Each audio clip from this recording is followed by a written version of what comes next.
Star Network is. Hold no punches. I'm real revolutionary right now. Black power. Support this man, Black Media. He makes sure that our stories are told. Thank you for being the voice of Black America, Roland. Stay black. I love y'all. All momentum we have now, we have to keep this going. The video looks phenomenal. See, there's a difference between Black Star Network and Black-owned media and something like CNN. You can't be Black-owned media and be scared. It's time to be smart. Bring your eyeballs home. You dig?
Today is Tuesday, March 26, 2024. Coming up on Roland Martin Unfiltered, live on the Black Star Network. Maryland rescuers continue to search for missing workers after the Baltimore bridge, the Francis Scott Key Bridge, collapsed early this morning. We will break down exactly what happened there, where 6 workers are presumed dead. The U.S. Supreme Court heard a challenge to the Food and Drug Administration's regulation of what is called the abortion pill. Well, we'll talk about that and what happened in court. Also, we continue our focus on Tennessee State. Tonight, we'll talk with the Student Government Association president at TSU to talk about how what's happening in the legislature is impacting the student body. The cowardly white Georgia man who gunned down Ahmaud Arbery are heading to court Wednesday to ask that their hate crimes convictions be thrown out. We'll be joined by the NAACP President of Atlanta. Also, the black Kansas man who was misidentified as a mass shooter is suing Tennessee Congressman who plastered his photo all on social media. And Deion Sanders says athletes should be able to choose what city and team they go to. I concur. In our marketplace segment, a hip-hop twist on charades. It's time to bring the funk on Roland Martin Unfiltered on the Black Star Network. Let's go. He's got it. Whatever the miss, he's on it. Whatever it is, he's got the scoop, the fact, the find. And when it breaks, he's right on time and it's rolling. Best believe he's knowing. Putting it down from sports to news to politics. With entertainment just for kicks, he's rolling. It's on go, roll, roll, y'all. It's Roland Martin, yeah. Rolling with Roland now. He's funk, he's fresh, he's real, the best, you know he's Roland Martin now.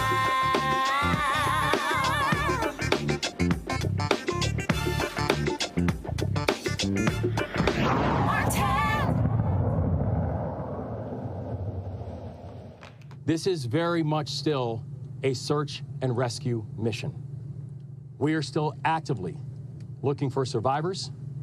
We know, and that's the pledge we've made to these families, and this is still very much an active search and rescue mission. And there is not a single resource that we will hold off on deploying. I have already authorized the deployment of everything from air, land, and sea resources to make sure that this search and rescue operation is carried out to its fullest intent. The second thing I want to remind people is that this will not be short. There's going to be a long road. There's going to be a long road, not just as we go from search and rescue. There'll be a long road as we talk about what does the future of this region, the future of the area look like. And we're going to need each and every one of you.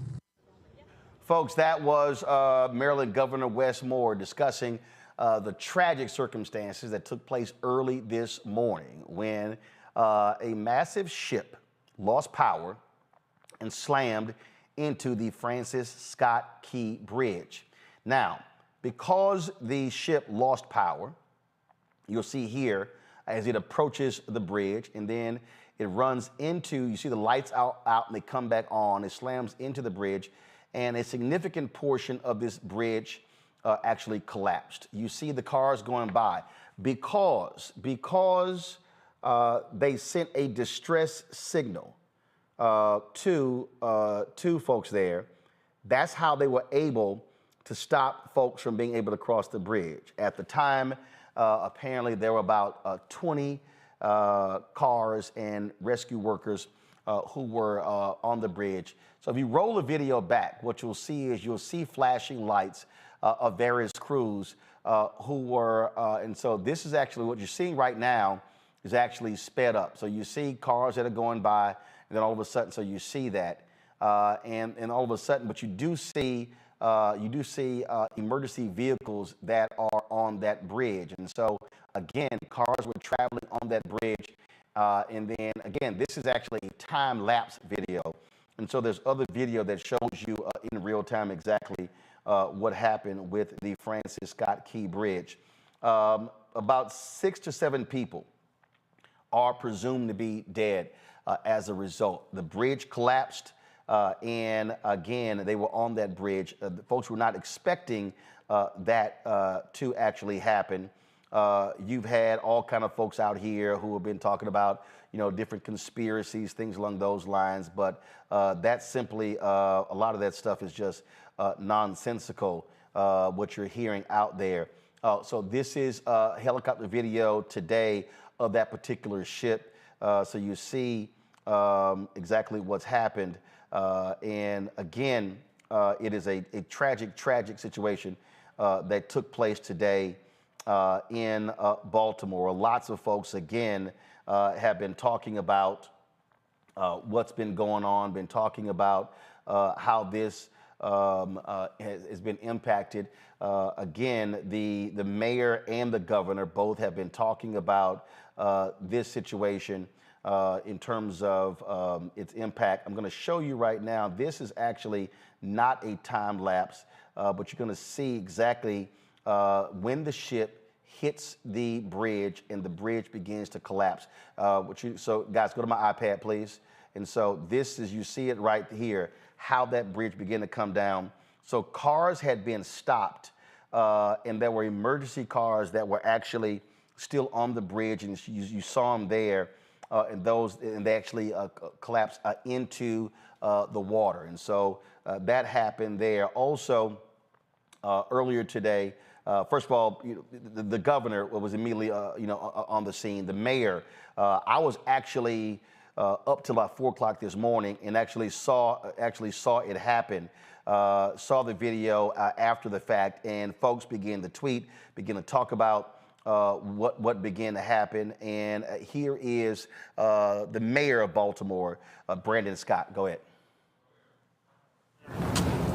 I think right now, sir, listen, we shouldn't even be having that discussion right now. The discussion right now should be about the people, the souls, the lives that we're trying to save. There will be a time to discuss about a bridge and how we get a bridge back up. But right now, there are people in the water that we have to get out, and that's the only thing we should be talking about. So what he's referring to, there was a question from one of the reporters about fixing the bridge and how soon is the bridge going to be up. And you hear the mayor there saying that, hey, this is absolutely no time for us to be focusing on that particular aspect. He's absolutely right. Tragic, tragic situation here. You've seen folks now talk about what this means in terms of infrastructure in this country, in terms of exactly how things have been handled. This wasn't a case, folks. This was not a case of, a failed infrastructure. This was a perfect example of a bridge being hit. And so, again, so it's interesting how when you see folks talking about this whole thing here, and its impact and what actually took place. But I mean, the reality is it was hit. This is President Joe Biden speaking about the collapse. Good afternoon. Before I leave for North Carolina, which I'm going to do in a few minutes, I want to speak briefly about the terrible incident and accident that happened in Baltimore this morning. At about 1:30, a container ship struck the Francis Scott Key Bridge, which I've been over many, many times commuting from the state of Delaware, either on a train or by car. I've been in Baltimore Harbor many times. And the bridge collapsed, sending several people and vehicles into the water, into the river. And multiple U.S. Coast Guard units, which are stationed very nearby, thank God, were immediately deployed along with local emergency personnel. And the Coast Guard is leading the response to the port, where representatives from the Federal Highway Administration, the FBI, the Department of Transportation, the Army Corps of Engineers, as well as Maryland officials and Baltimore Police and Fire, are all working together to coordinate an emergency response. Officials at the scene estimate 8 people were unaccounted for still. Not still, were unaccounted for. That number might change. 2 have been rescued, 1 without injury, 1 in critical condition. And the search and rescue operation is continuing for all those remaining as we speak.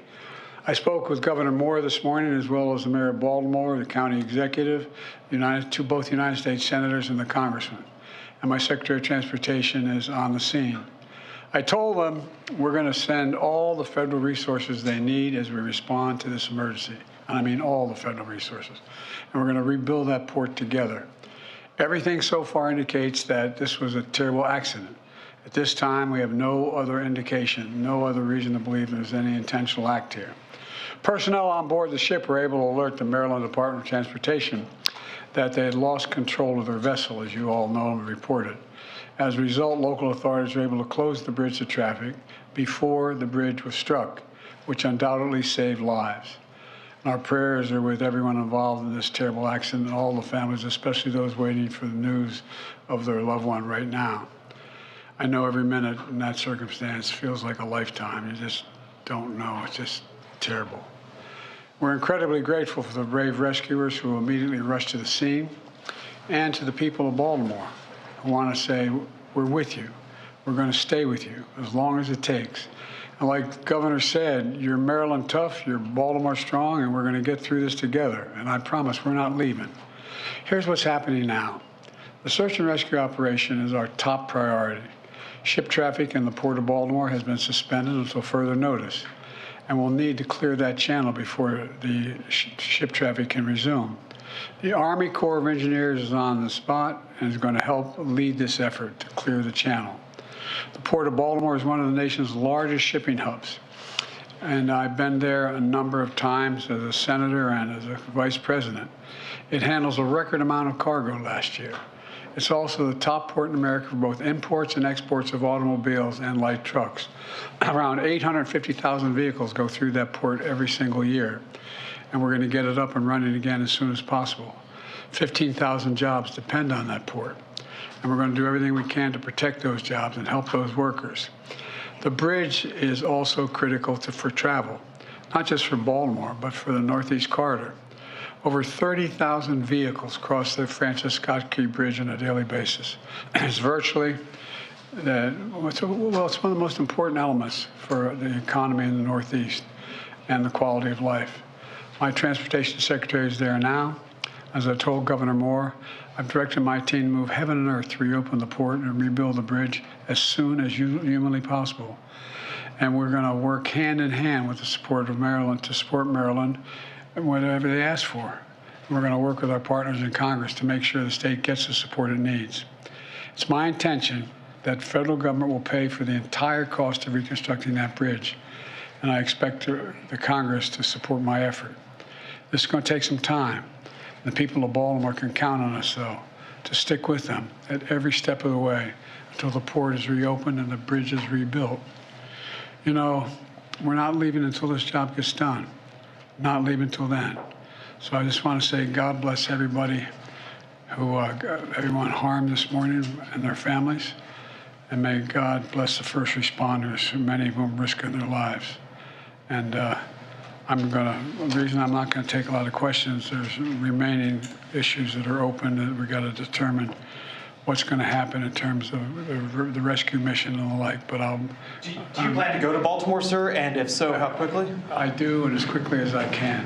You said the federal government's also going to pay for the repairs. I'm just curious. This was a ship that appears to be at fault. Is there any reason to believe that the company behind the ship should be held responsible? And then also, you mentioned... That could be, but we're not going to wait for that to happen. We're going to pay for it to get the bridge rebuilt and opened. What did you make of Israel's decision not to attend this meeting this week? Oh, I don't want to get into that. We're going to have plenty of time to talk about Rafah. You mentioned the port. Can I ask about cars? About the port. Thanks, everyone. Thank you, Preston. Thanks, everyone. Again, President Joe Biden speaking earlier today. I'm going to go to my panel right now. This is, again, one of those stories that is, hard to deal with because people, again, right now you got all kind of craziness happening on social media, people with a conspiracy or whatever, but guess what? accidents literally happen in this country. Dr. Mustafa Santiago Ali, former senior advisor for environmental justice at the EPA out of D.C., John Quell Neal, trial lawyer, the John Quell Neal firm out of Atlanta, Given Reynolds, contributor at The Root, former speechwriter for Vice President Kamala Harris, joining us from New Haven, Connecticut. I'll start with you, Mustafa. When you serve in government, I mean, listen, what happens here is the Department of Transportation, Secretary Pete Buttigieg, they will on this immediately. You heard the president talk about this here.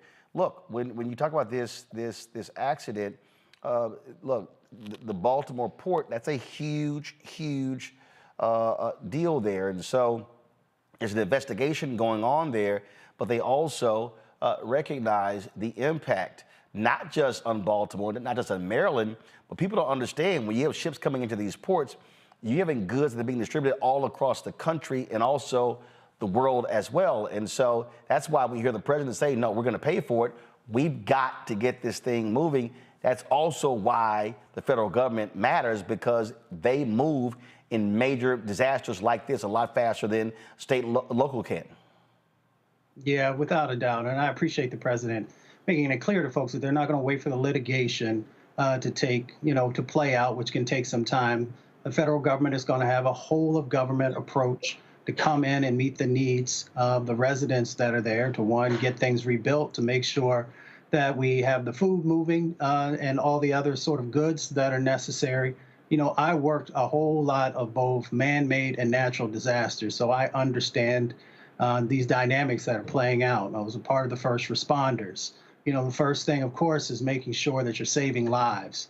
So when folks go on social media and start, all these stories without any facts, without any engineering backgrounds or backgrounds in emergency response, you're really doing a disservice. You're doing a disservice to the families that are being impacted.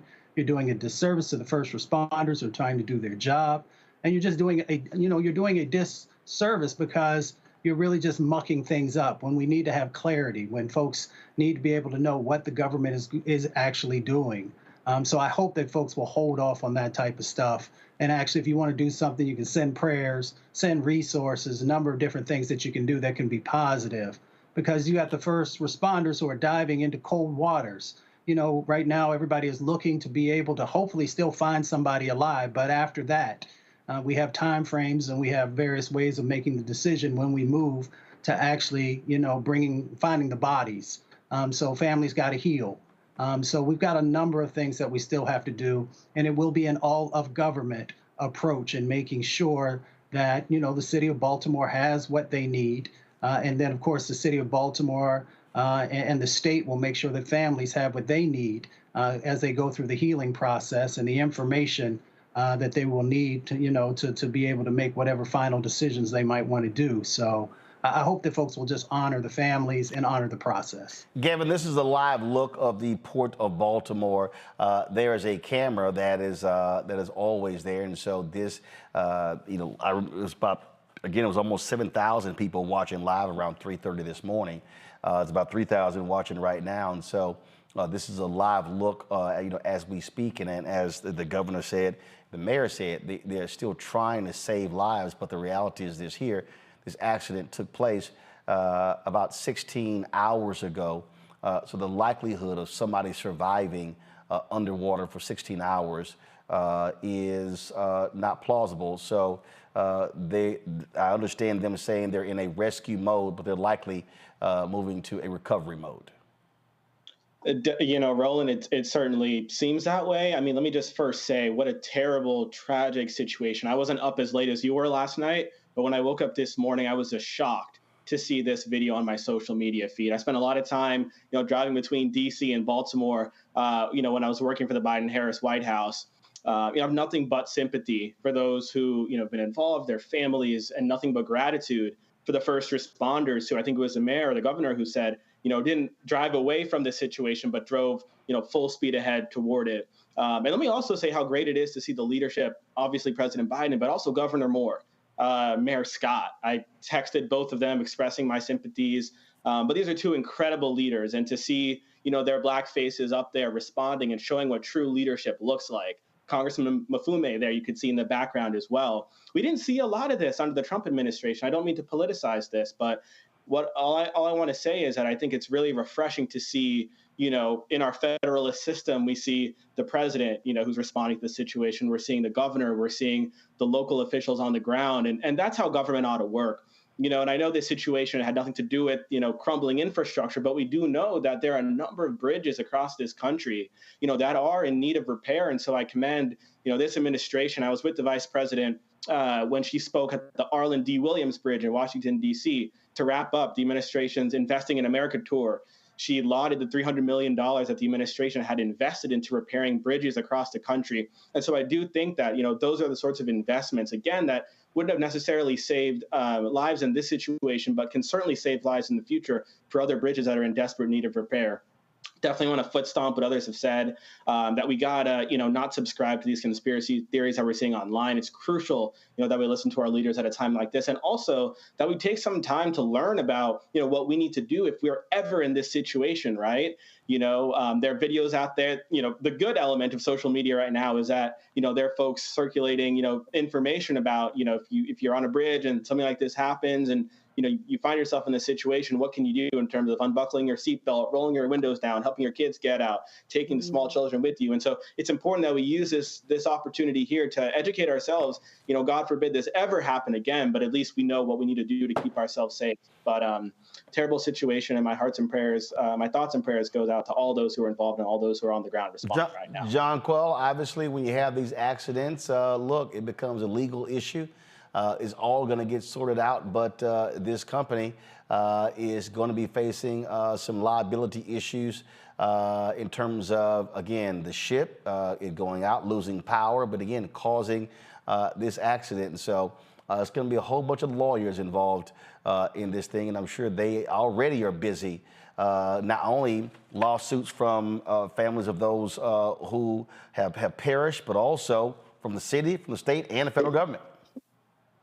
You're absolutely right. And as it relates to the question that was, well, first I want to say that my heart goes out to the families that have been impacted by this catastrophe. And also my heart goes out to the families who still have family members that are unaccounted for.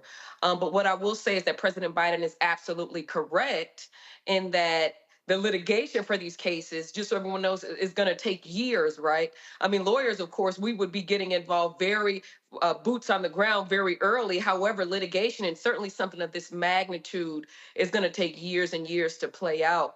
And in addition to suing the shipping companies, as well as the local governments, and also, for the families that do or will perish as a result of this catastrophe, bringing those wrongful death suits and just holding them accountable.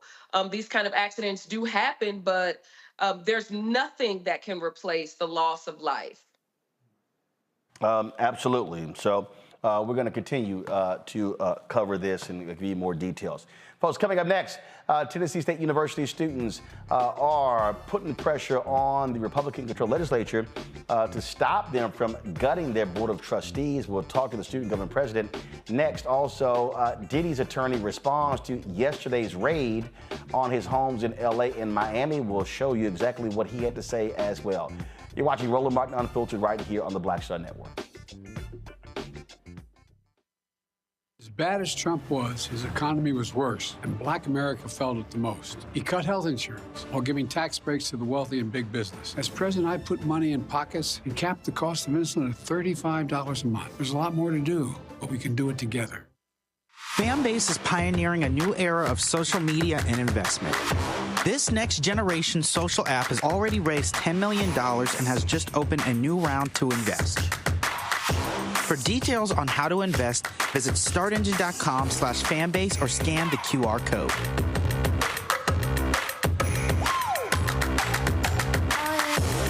Another way we're giving you the freedom to be you without limits.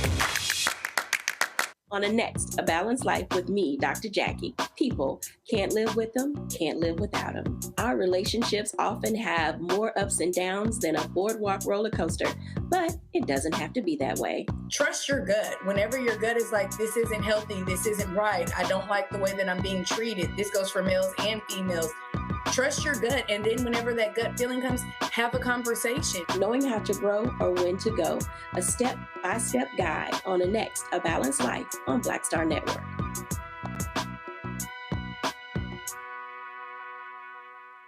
Hi, I am Tommy Davidson. I play Oscar on Proud Family, Louder and Prouder. I don't play Sammy, but I could. Or I don't play Obama, but I could. I don't do Stallone, but I could do all that. And I am here with Roland Martin on Unfiltered.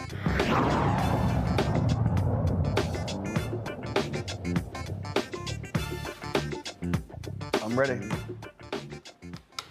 Folks, on Thursday, the Tennessee legislature, the House is going to take up a bill that could impact the makeup of the Tennessee State University Board of Trustees. The Senate last week passed a bill getting rid of the entire board, yet the House bill could very well change. That could be anywhere from the governor appoints 3 to 4 of those members. Well, as a result, you are seeing so many people involved in this, students, alumni, faculty, others, are all focused on what is going on here, trying to make it clear that the state's only public HBCU must be better served by the legislature. Now, keep in mind, a couple of years ago, it was announced that the state had underfunded Tennessee State to the tune of $500 million. Well, Tennessee State has had an explosion of a student population over the past several years. When Tennessee State began to ask for half of that money, all of a sudden, the state began to ask different questions.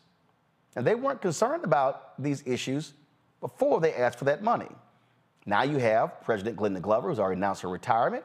The board is in the midst of finding a new president. Now they're talking about getting rid of the whole board. Darrell Taylor is the president of the Student Government Association at Tennessee State University. He joins us right now. Glad to have you on the show, Darrell. So you know, this has been, in many ways, a group effort. You've had state senators, House members, students, faculty, alumni, other groups. So a lot of people have been involved in raising the awareness of what's been going on here at Tennessee State. This effort to get rid of the board is the latest issue. Before, I mean, so it's been one thing after another, really over the past 15 months. Yes, it certainly has. And it's an issue that we're really working to ensure that we're united upon. And that's something that, you know, we can attest to. We have had several different stakeholders of the universities, students, the administrators, even parents, faculty and staff, alumni, because this matters to everyone who is affected by the university. And we're not understanding why this issue has spread it out so long when, you know, the truth is the truth, the history, and the numbers are the numbers. Talk about what are you hearing from your colleagues? What are you hearing from other students? What concerns are they are expressing with the constant attacks on Tennessee State leadership by Republicans in the legislature? Well, before I continue, I would definitely like to thank you so much for inviting me here. I really appreciate this opportunity to talk to you about the issues surrounding my university. That is the first step. And, you know, you asked what students are looking for and what's concerning the students, what's at the top of their mind. And honestly, it's having a voice. I do believe that it's pretty easy for people to make decisions for students or on behalf of the students, but not necessarily with the students or along with the students. And I think that's something that we desire a little bit more, because the more we have a voice at the table, the more we have an understanding of how we can play a part in resolving this issue on both ends. We want our university to maintain the best branding possible, and we feel that the several attacks towards our university continue to not let, to help our university not look in the best light. And we've done so many transformational things over the past few years, and we don't like the hits that are continuously being given to our university. So we want to have a little bit more of a voice, and things of this nature, being able to speak publicly about how we feel, that's what matters, and that's the opportunity that we have to express our feelings about this situation. Let's be clear, the students, they have representation on the Board of Trustees. There's a student trustee, there's a faculty representative as well. And so when you look at this decision to say, hey, the governor should appoint all 8 members, look, we see what's going on in Tennessee, and for a lot of alumni and students of Tennessee State, they don't think that's appropriate considering how the university, frankly, has been ignored by state lawmakers for so long. And that's totally correct, you know, and as this issue continues to unfold, we will constantly wonder, okay, why haven't the legislators reached out to us? Why haven't they inquired, you know, visits to campus or actually an understanding of what the student experience looks like? And if we don't see representation now of our university at the state level, then we're not going to see it in a few months. And I think it's very important. I'm glad you mentioned our student representative because I work very close with the student representative. And as leaders of student government, we're able to constantly serve as the liaisons of what the students are feeling, how the students are moving, and what are the top priorities. And without us having those opportunities to essentially network or have a relationship with our board, you essentially you take away the power from the students. And this is the same for faculty and staff and their representation on the board. I think it matters for us to decide who governs us. You know, it allows us to have a more fluent way of communication and running the university. And we don't feel that it makes a lot of sense to us that we have people governing our institution who we have no idea, you know, who they are, what they represent, or what their priorities could be. This here is the current Board of Trustees. You see Dr. Deborah Cole, Stephen Corbell, Van Pinnock, Dr. Richard Lewis, Pam Martin, Obi McKenzie, Andre Johnson, Dr. Joseph Walker, and the faculty trustee is Dr. William Johnson. Sean Wimberly is the student trustee. And so those are the 10 members of the Board of Trustees. And again, what the Senate what they would do is the governor would appoint 8 of those folks there. One of the things that is happening, we're going to actually be in Nashville on Monday. There's going to be a news conference taking place at 11 a.m. On Monday. You, as well as and other students, have invited us in to participate in this. You know, and the thing here, this here, folks, is the graphic right here that we're going to be distributing. It's really hot off the press. This is taking place at 11 a.m. Central Standard Time in the rotunda of the Tennessee State Legislature. We are going to be live streaming this on the Black Star Network. In addition to that, we're going to be broadcasting live from Tennessee State in a town hall on campus. And so, Darrell, all students and faculty, everybody is welcome to come on out. The community is welcome to come as well. I'm waiting to get from my producer and from TSU the location of that. It's going to be very similar to what we did when we went down to Bethune-Cookman because we want to hear from all the different voices. And like I said, there are a lot of people involved, but I want people to understand this here. And so these are the issues that we're going to be talking about at the news conference and also in our town hall here. Call on Tennessee governor and legislature to stop the unfounded and overreaching attacks on TSU. Go to my iPad. Mobilize alumni and supporters to defend HBCUs. Call on all people of goodwill to challenge attacks by extremists. And so we got to actually I edited this earlier. That still has not been fixed. So extremists will be corrected before we send it out. In state legislatures towards HBCUs around the country. Demand equitable funding after years of underfunding and mobilize voting power to challenge state legislatures. So, Darrell, here's the thing that people don't understand. And that is, this issue with Tennessee State is not just about the Board of Trustees. This legislature found $1 billion to give to the Tennessee Titans for a new stadium. Yet they owe Tennessee State $500 million of being underfunded. So to complain about dormitories, to complain about facilities, when you've underfunded the school to the tune of $500 million, that's actually shady and it's a joke. That's one. But the other thing is this here, is that you have land grant institutions. Tennessee State is one of them. And the federal government, based upon data, has shown that land grant HBCUs, frankly, have been cheated out of $13 billion over the past 30 years. So what we're doing on Monday, standing with you and others and with the town hall on Monday, is not just focus on the Board of Trustees and not just focus on Tennessee State, but to get black people to understand this is an attack on all HBCUs nationwide, and this should be a call to arms to HBCU students, alumni, faculty, staff, and black folks at large to understand the battle that we are in. Right. That's very true. This is an attack on the community as a whole. HBCUs are the nest of the resources that we have in this world. HBCUs are crafting the next generations of students, the next generation of leaders and entrepreneurs. And I think it's very important to invest into HBCUs, and to see this happening across the board. It's really disheartening as an HBCU student. Like it's disheartening, and we're looking forward to seeing some specific initiative taken to turn around this, to right these wrongs and to turn around these strategies, because TSU isn't in this alone. There's too many other HBCUs that are facing similar funding disparities, and it does not make any sense. As African Americans, we arrived in this country, we didn't have the ability to read or write at all. Then we gained that right, but not with the amount of resources or with segregation involved. And now, we have full and equal rights, but we still aren't being invested into financially or with resources or just with simple respect and allowing us to have dignity and integrity as a body of students. And I just don't appreciate that. So I'm hoping we can really talk about some things Monday, and we can really get the ball rolling on what our community can do to turn around these disparities. Questions from my panel. John Quayle, you're first for Darrell.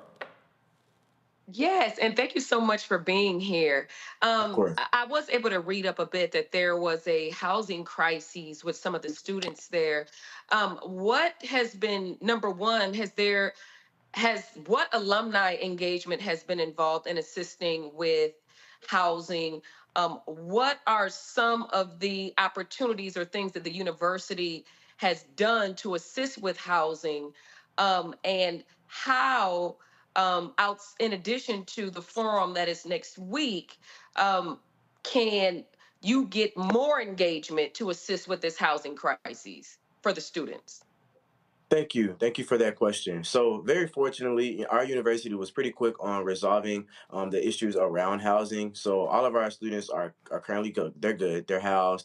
I would say during that issue, I think HBCUs across the country faced the influx of students just because we are valuing ourselves a little bit more in our community, the need for us to invest into ourselves and to each other. So I think that was something that was across the board as far as the influx of students. But, we work to accommodate with investing into new off-campus locations. And then, of course, with the growing economy and just the growing rates of inflation within the state of Nashville, it's a little bit harder for college seniors to find housing, or college juniors even. So that's something that our alumni has been kind of bouncing in on, just having opportunities for us to understand how to get into the housing market and make sure that we are able to, have a smooth transition even after we graduate. So we're wanting to make sure that all of our counterparts are tapping into each other so that we are doing the best that we can to remain on one accord, because, we're glad that we've been able to correct some of those things that went wrong with housing, and we want to make sure that we are able to expand so we can accommodate students. And that's back to the funding, right? Because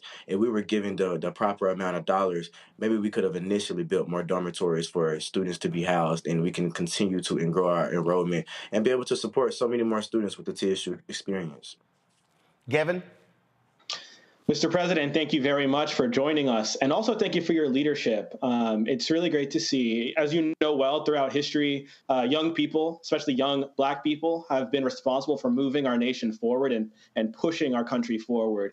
Right there in Tennessee, folks like John Lewis, Diane, Nash, both who attended Fisk, in Nashville, and obviously, right now, the Justins, Justin Pearson, Justin Jefferson, who are doing the same thing. And Roland, check me here, Dr. Greg Carr, who appears often on this show, I believe was student body president at TSU back in the day. Exactly. And so, Mr. President, I'm curious how you draw inspiration from the rich legacy of the young leaders and young activists who have walked, the path that you're walking right now. And also, how are you and your other, classmates and fellow leaders taking care of yourselves?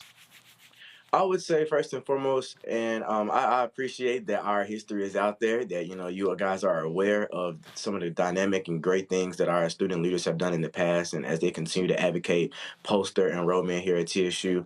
But I will be, you know, completely honest, that has really motivated me. It has really given me the confidence, and it's really allowed me to say, okay, you know, I'm a student and I have the power to speak up for change. And that's something that I wouldn't be able to say I would walk directly into that if I didn't have an example of that, right? And I think that's very important to see people of my color advocating for better resources for our community, because it lets me know that we're not in this alone, and we must be united, and we must stand up and join them. So I want to thank the TSU legacies for standing that standard, and I even want to thank the members of the legislature that are helping represent our community, because that matters, and students need that level of support. And I would say during this time, students are, you know, very confused. They're very lost. We're wondering why these decisions are being made, why so harsh, what do they mean, why is this situation, you know, continuing to drag on and on and on, when as students, we know that we have money that could be pouring into our university that has not been. So I think that's where we're at, and we're wanting to kind of have some stability in how we're dealing with these things. And we want to be able to hear directly from legislatures as far as their tangible plans to enhance our university. Mustafa? Brother, I'm so proud of the work that you're doing. I have lots of questions for you, but I'm going to just stick with this one. You know, there's an old quote that talks about, you know, it's not the voices of our enemies, but the silence of our friends. I'm curious, which friends are standing up and supporting you? Are our major Black organizations and allies who say they're allies to our community, are they showing up? Do you need more from them, or do you have enough? I would say Black Voters Matter. I would say we have a Save TSU Community Coalition, and then our chapter of the NAACP. We've been working pretty hard to, you know, remain engaged on this issue. I do want to appreciate, you know, those entities. I definitely say we certainly need more because of how big. Darrell, when you say our chapter, you mean the campus chapter or the Nashville chapter? A little bit of both. So Okay. our campus chapter is partnering with the Nashville chapter. So, you know, we've been in discussions with them about what we can do to, you know, further assist with this issue. And I would definitely say we've had some friends in the legislature. Senator Ahmaud Arbery, like, she's been a big help. And we want to make sure that, you know, we're continuously pouring in to different buckets of support systems so that we can maintain that stream of support and we can continue being united as we progress. But I would say when this issue first came along, this is a national crisis, so it should be represented at a national level. And that's something that I've been really intentional on throughout my term as president, which is to make sure that this issue is being escalated further and further. So we certainly need more support. All hands on deck. Anyone who would like to see our HBCUs be supported should be advocating for this issue. Oh, absolutely. And what we're also seeing is that, again, you know, we're going to be coming in on Monday, but what is happening on Thursday? I understand that that the Equity Alliance, IMF, and some other students are having an action event on Thursday. Can you tell us about that? Right. So we are planning to sit in the gallery at the House of Representatives floor. So we want to make sure that we are right there, you know, defending our university, speaking on behalf of our university, and hopefully if things go well, you know, we're proud of what we've been able to advocate for at that moment. I would say, and the organizations that you've mentioned, they've also been a huge help to us, and we would definitely want to send them our kudos for that. But yes, Friday we're asking students, family members, community members, faculty and staff, we're asking everyone to make sure that they're present to have a seat at the table. Once again, I mean, if we're not given a seat at the table, we must bring our own. And so do this here, whatever the students are doing Thursday, if y'all are going to be live streaming stuff, certainly let us know so we can cross stream that and push that out to a lot more people as well. And we look forward to, first of all, I want to thank you and thank Sean for extending the invitation for us to come in on Monday. It's always important for you know, national voices to stand with folks on the ground who are already doing the work. And really what it's about is, as you said, is amplifying the work that's already being done to a much broader audience. And so that's what we're going to be doing. And so we're going to be live streaming what takes place at 11 a.m. Central, noon Eastern on Monday in Nashville at the, again, Tennessee State Capitol in the Rotunda. But on Monday night, we're going to be on Roland Martin Unfiltered. We'll be broadcasting live from the campus of Tennessee State. I'm waiting to find out where we're going to do it, and we certainly want to have those student voices there, sharing their perspective, but also, of course, faculty, staff, and people from the community, because what happens at Tennessee State is not just the campus, it impacts the broader community as well. It seriously does, and we're glad that we have more and more people willing to support us, because as students it can become really easy to feel alone in things like this, especially we're shaping careers. Here we're trying to be nurtured and elevated by our university, which we have been, and most importantly, we want to make sure that we graduate with a college degree. We shouldn't have to face so many issues of this sort when doing things like that. And something that I've kind of come into realization during my senior year is really considering some of the sacrifices students make being an HBCU student, because being an HBCU student really does pour into you in so many different ways. So we sacrifice maybe not having the best housing, or maybe not having the best facilities and resources, because we understand that our community isn't as valued. So, it's like a lesser of two, extremes when it becomes on removing our board or not giving us our finances. These are both things that help us flourish despite the disparities that we've already overcome. So I think it's important to have this support, and I appreciate everyone present today on this call, and I'm just very appreciative that we're able to continue escalating this issue to a national platform. All right, we surely appreciate that. First of all, is it Darrell or Darryl? It's Darrell. All right, just making sure, okay? Black folks will spell it Darrell, be like, no, it's Darryl. So we want to make sure there. All right, I understand. Look, I get Ronald. I'm like, dang, Ronald's rolling. So I understand. All right, Darrell, appreciate it. Look forward to seeing you on Monday. Thank you so much. Look forward. All right, thanks a bunch, folks. When we come back, Diddy, his attorney, is speaking out on yesterday's raid at his homes in Los Angeles and Miami. We'll have that next. You're watching Roland Martin Unfiltered on the Black Star Network. Support us in what we do. The goal is to get 20,000 of our fans contributing on average $50 each. If you can't give that, look, we totally understand, but if you can give more, that's great as well. That would raise $1 million. That goes a long way for us being able to cover the news that matters to us, for us to speak to the issues. Look, you take what's happening with Tennessee State. I'm telling y'all right now, national media is not talking about that. You're not going to hear Tennessee State talked about on MSNBC, CNN, Fox News, ABC, NBC, CBS. Hell, I don't even know what's being talked about by other black-owned media outlets. Well, we are. And so when you support Roland Martin Unfiltered and the Black Star Network, you're supporting a black-owned media outlet that cares about the news that impacts our community. Folks who give during the show, I will give a personal shout out. And so you can give, you can send your check and money order. P.O. Box 57196, Washington, D.C., 20037-0196. Cash App is $RM Unfiltered. PayPal are Martin Unfiltered. Venmo is RM Unfiltered. Zelle, Roland at RolandSMartin.com. Roland at RolandMartinUnfiltered.com. We'll be right back. Terry and I, we couldn't play in the white clubs in Minnesota. It felt like such a, strength through adversity type moment that I think black people just have to go through.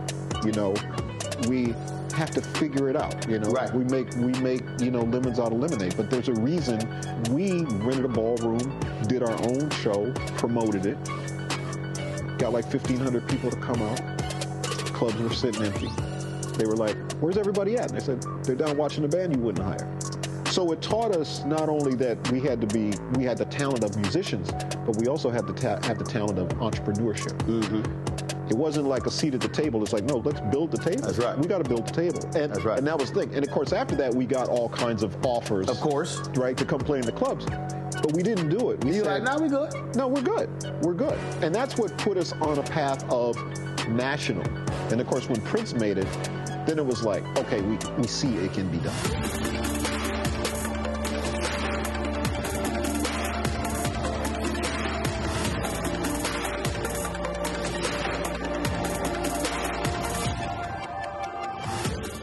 Fanbase is pioneering a new era of social media and investment.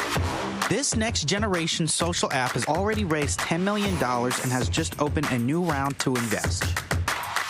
For details on how to invest, visit startengine.com/fanbase or scan the QR code.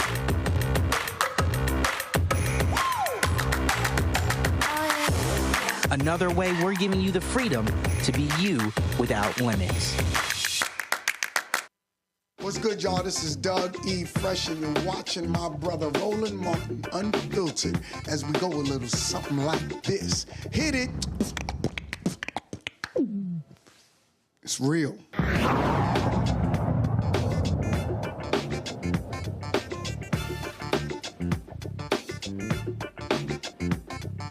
Folks, on Wednesday, the three white men who were convicted of murdering Ahmaud Arbery will be asking the 11th Circuit U.S. Court of Appeals to throw out their hate crime convictions that were returned by a jury in a trial in Brunswick in 2022. Attorneys for father and son Greg and Travis McMichael, as well as their neighbor William Roddy Bryan, say their clients chased Arbery because they mistakenly believe he was a criminal, not because of his race. Travis McMichael's appeal argues a technicality, saying prosecutors failed to prove that Arbery was pursued and killed on public streets, as stated in the indictment used to charge the three men. Prosecutors say it was Arbery's race that influenced the defendants to consider Arbery suspicious. Joining us now is the president, the Atlanta chapter of the NAACP, but also of the Georgia State Conference, Gerald Griggs. Gerald, glad to have you here. I mean, look, first of all, there were state charges as well as federal charges for these white racists. And look, they're trying to get out, but the feds did an excellent job laying this thing out. I doubt they're going to be able to gain any traction with the Court of Appeals. Yes, we feel the same way, but we want to make sure that we are present to make sure we underscore the feelings of the community here in Georgia about the race, the hate crime conviction, as well as the state crime conviction. And so it's important that we convene tomorrow. There are groups, Black Voters Matter, the Transformative Justice Coalition, and of course the Georgia State Conference of the NAACP, just to name a few, will be present both outside the courthouse and inside the courthouse to make sure that Mr. Arbery is remembered for what happened, but ultimately remembered for the justice that continues to be sought, and his family's looking for 100% justice, and that's what we are calling for tomorrow. And again, tomorrow, they are appealing the federal case. That's correct. Got it. Yeah, just a federal case. And to be clear, we were there for the trial. They presented the racial animus evidence, and it was convincing. Text messages, phone conversations, testimony from other people about situations that involved race for these three defendants, and a jury quickly convicted them on the federal hate crime violation as well as the state level charge. And so, again, this is taking place tomorrow. What time? And you got a coalition of folks who are going to be there. Tomorrow at 9 a.m. in front of the 11th Circuit Court of Appeals, which is in Atlanta, Georgia, is at 56 Forsyth Street. We will be there with the family of Ahmaud Arbery and all of the supporters that have been pushing this case from the very beginning. You have to remember, back in February of 2020, it took 74 days for the world to know anything about this case. We want to make sure the family feels supported and the memory of our dear brother Ahmaud continues to live on in justice as we continue to run with Ahmaud. And folks, remember, it was in August of 2022. Go to my iPad, where a federal judge sentenced them. Travis McMichael was sentenced to life in prison plus 10 years. Gregory McMichael was sentenced to life in prison plus 7 years. And William Roddy Bryan was sentenced to 35 years in prison for committing federal hate crimes and other offenses with the killing of Ahmaud Arbery. Gerald, we still appreciate it. Thanks a lot. Thank you, brother. All right, folks. Diddy's attorney is speaking out after yesterday's raid took place at his homes in Los Angeles as well as Miami. One home in LA, two homes in Miami were raided yesterday. And it was the Homeland Security out of New York that actually executed the warrant with assistance from Homeland Security in Los Angeles and Miami. Miami. Well, today, one of Sean Diddy Combs' attorneys, Aaron Dyer, released a statement. This is what he said. It said, "There's no excuse for the excessive show of force and hostility exhibited by authorities or the way his children and employees were treated. Mr. Combs was never detained, but spoke to and cooperated with authorities. Despite media speculation, neither Mr. Combs nor any of his family members have been arrested, nor has their ability to travel been restricted in any way." Video surfaced yesterday of Diddy at a Miami airport, and I was told that he was traveling actually out of the country for spring break with his children. You looked at a lot of different reports. People were saying, oh my God, Diddy is fleeing the country. That's what initially was reported, but that actually wasn't the case. In another aside, TMZ reported today that Diddy had sold his network, Revolt, to an unnamed bidder. Let me see if I can pull this story up. Give me 1 second here. So they pushed that story out, but that actually is not true. My sources tell me, and I've known about this discussion, this sale for the last month. So this is the TMZ story. Diddy lets go of Revolt TV, still black-owned mystery buyer. Well, it says Diddy's no longer associated with Revolt TV in any form or fashion. The company he started in 2013 because it's now completely under new ownership. TMZ, y'all, is wrong. Let me be clear. TMZ is wrong. Okay? There has been no negotiation. There is a deal in place, but multiple sources tell me that the deal has not been finalized. There is more work to be done on this particular deal. And again, I've known about these negotiations for more than a month, so the TMZ report is flat out wrong. Revolt has not been sold. It is still under the ownership of Sean Diddy Combs. Earlier also, there was a conversation, and actually it was yesterday, that I was going back and forth on social media. And there was some folks who were talking about, that black-owned media really needs to be, covering this story, needs to be all over it. And I said something to them that I said, actually, what you're describing is very difficult to do. Here's what I mean. People are always saying what black-owned media should and should be doing, but a lot of people don't understand the nature of the business. The fact of the matter is, you don't necessarily have a lot of top reporters at many of the black-owned media outlets because we're not bringing in the money to be able to hire them. You can run it down, Ebony, Essence, Black Enterprise, Blavity. I can go on and on and on. You don't have significant reporting staff. What you do see out there are people who are writing these stories, and they're just aggregating content. And as I keep saying, that the problem with aggregating content is that when you do that, you also then begin to push out false information. So, perfect example. Somebody said to me, well, look at Essence. They did a story. Okay, and this is not to pick on Essence and pick on this particular reporter, but it's a problem. So if you look at the story that was posted on Essence, Sean Diddy Combs' homes raided in connection with federal sex trafficking investigation. Investigators have interviewed numerous accusers in connection with accusations of assault, trafficking, and the distribution and solicitation of narcotics and firearms, sources say. Okay, got it. So when you now read the story, it is by a Revea Ruff, and I don't know who that person is, if they're male or female, but I want to walk y'all through why these type of stories are problematic. So when you go through the story, you see how they're quoting Fox 11 Los Angeles, okay, describing the raid on the home. And then you see them saying that two of Combs' sons have been handcuffed. Then they go, it says, handcuffed and detained by authorities during the search, but these reports have not yet been confirmed. Well, why are you reporting it? Then when you go through the story, they're quoting the Homeland Security, saying Homeland Security describing what took place. It says the federal department said in a statement released to news outlets. Okay, well, I don't understand why Essence didn't get a copy of the statement, so they don't have to attribute it to news outlets. And so then when you go through here, it says, via CNBC, a source with knowledge of the situation reported that federal authorities have interviewed 3 women and 1 man in New York regarding allegations of sexual assault, sex trafficking. Interviews with 3 more women are forthcoming. Here's a problem with that. That's not your source.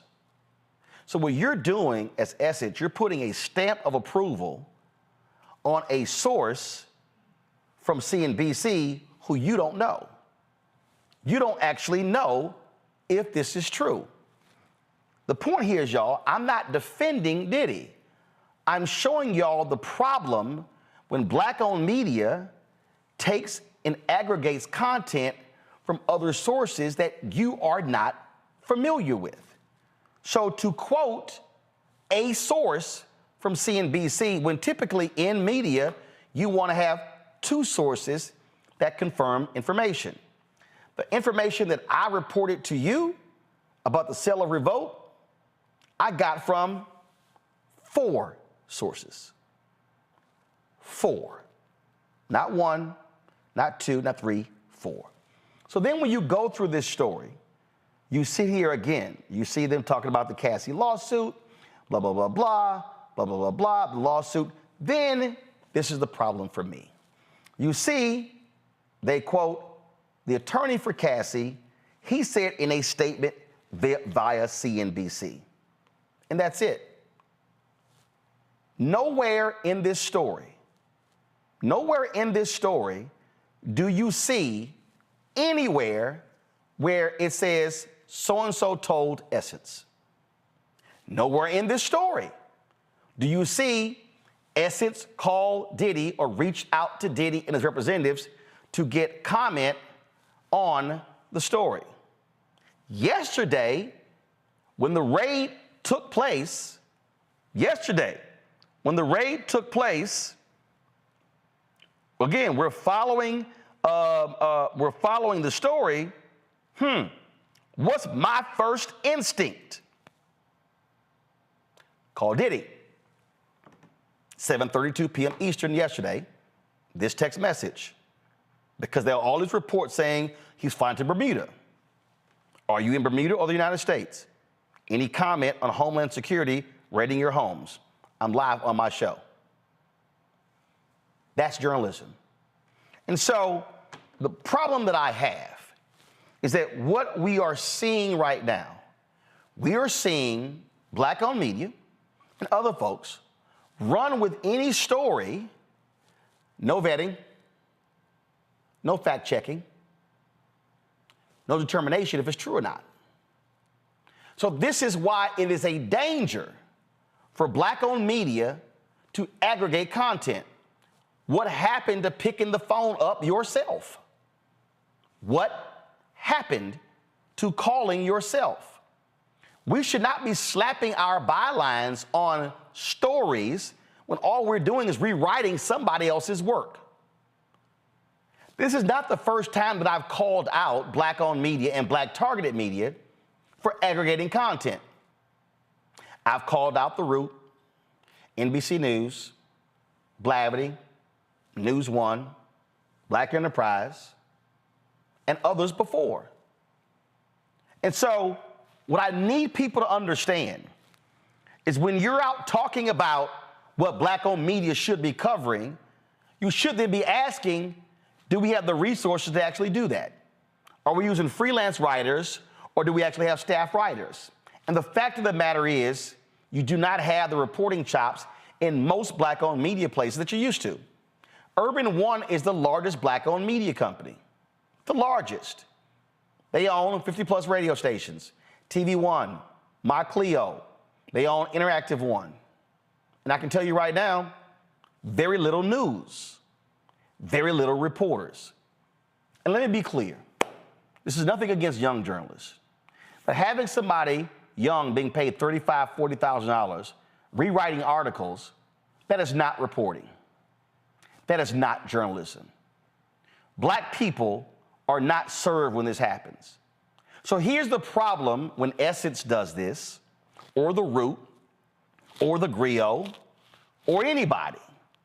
is when you rewrite a story and stick your byline on it, you're giving the black-owned media stamp of approval to everything in the article. So black folks then read the article and go, oh, gotta be true. And they run with it.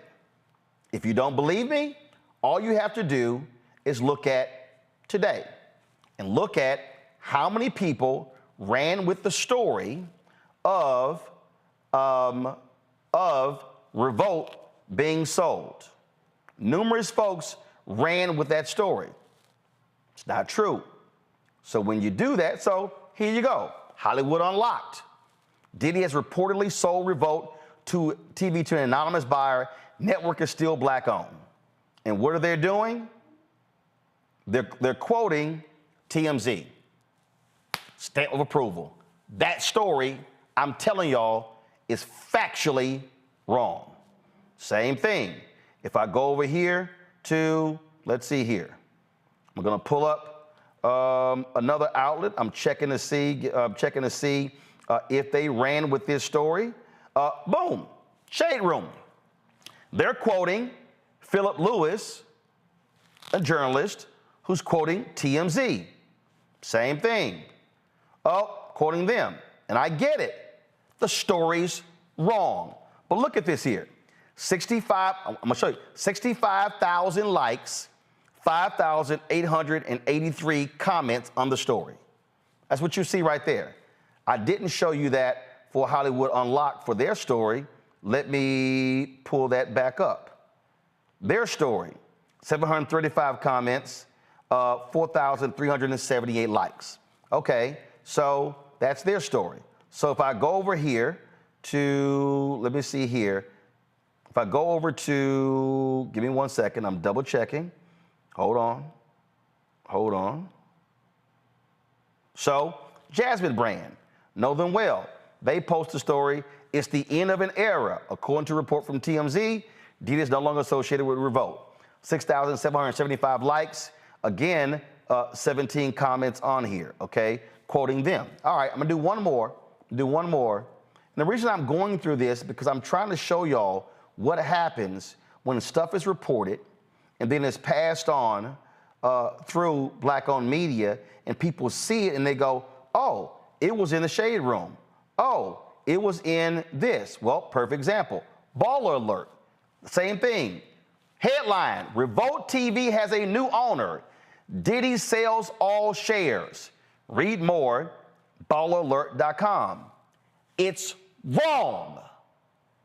All because they're quoting TMZ. TMZ is not always correct. And so black-owned media, pick up the damn phone and call somebody. Actually verify, check something. Not a single person here would like for somebody to do a story reporting erroneous information. And so we've got to understand that black-owned media owes it to black people to not just report anything white media reports. Perfect example, before I go to my panel on this. The Washington Post did a story that essentially said that Tamika Mallory, Carmen Perez, Bob Bland, and Linda Sarsour had been run out of the Women's March. It wasn't the case. They were term limited. They couldn't run again. They didn't get voted out. They didn't resign. They were term limited. But guess what happened? News1.com, Blavity picked the story up. I saw it and I called both of them saying, take that shit down. It's wrong. How can you be a black-owned outlet and you don't try to call Tamika or Carmen or Bob or Linda? I remember the Washington Free Beacon wrote a story about Biden administration handing out crack pipes. It was a BS story. Black Enterprise rewrote it. I emailed the ownership and the editorial leadership of Black Enterprise saying, your story is wrong. Why are you rewriting a BS story from a conservative outlet which was designed to actually cause misinformation.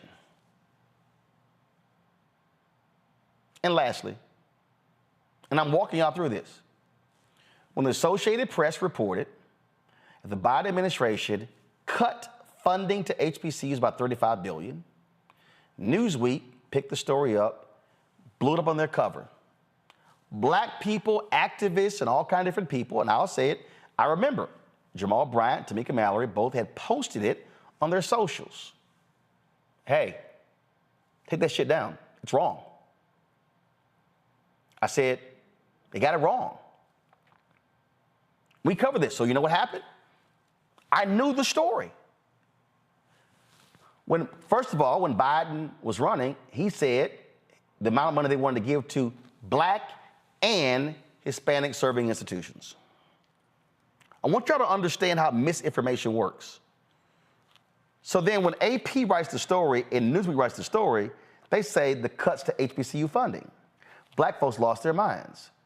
First of all, he pledged the money to Black and Hispanic serving institutions. Well, guess what? When he introduced the first bill, it was a $10 trillion bill. The full $35 billion was in the bill. Congress then was like, yeah, we ain't spending $10 trillion. So it got cut to $5 trillion. Then it got cut to $3 trillion, then $2.5 trillion, then the $1.5 trillion. Then Manchin and others said that's still too much money. So when they say Biden cut it, no, he proposed it. Congress is like, we ain't passing a $10 trillion bill. I dare any of y'all to Google it right now. You'll see it. So if you initially proposed a bill at $10 trillion, and the Congress says, now we ain't going for it, and it get cut to $1.5 trillion, that means $8.5 trillion got cut. It stands to reason that the HBCU and Hispanic serving institution money is going to get cut. But guess what happened? The Newsweek story went everywhere. And we spent 3 weeks breaking the story down, showing you why it was factually wrong. This is the mistake that Black-owned media cannot make. We cannot report news. I don't care if it's Diddy. I don't care if it's Jay-Z. I don't care if it's about HBCUs. I don't care if it's about Vice President Kamala Harris. We owe it to Black people. And we owe it to all those Black people that are on my wall in there that started Black-owned media. We owe it to Frederick Douglass and Ida B. Wells Barnett and Robert Abbott and A.I. Scott and Charlotta Bass and John H. Johnson and Chuck Stone and again, Ethel Payne and Alice Dunnigan and Louis Martin and Earl Graves and Ed Lewis and on and on and on to get it right for our people. We cannot be repeating what white media says and take it as fact. Because when we do, we're doing a disservice to our people.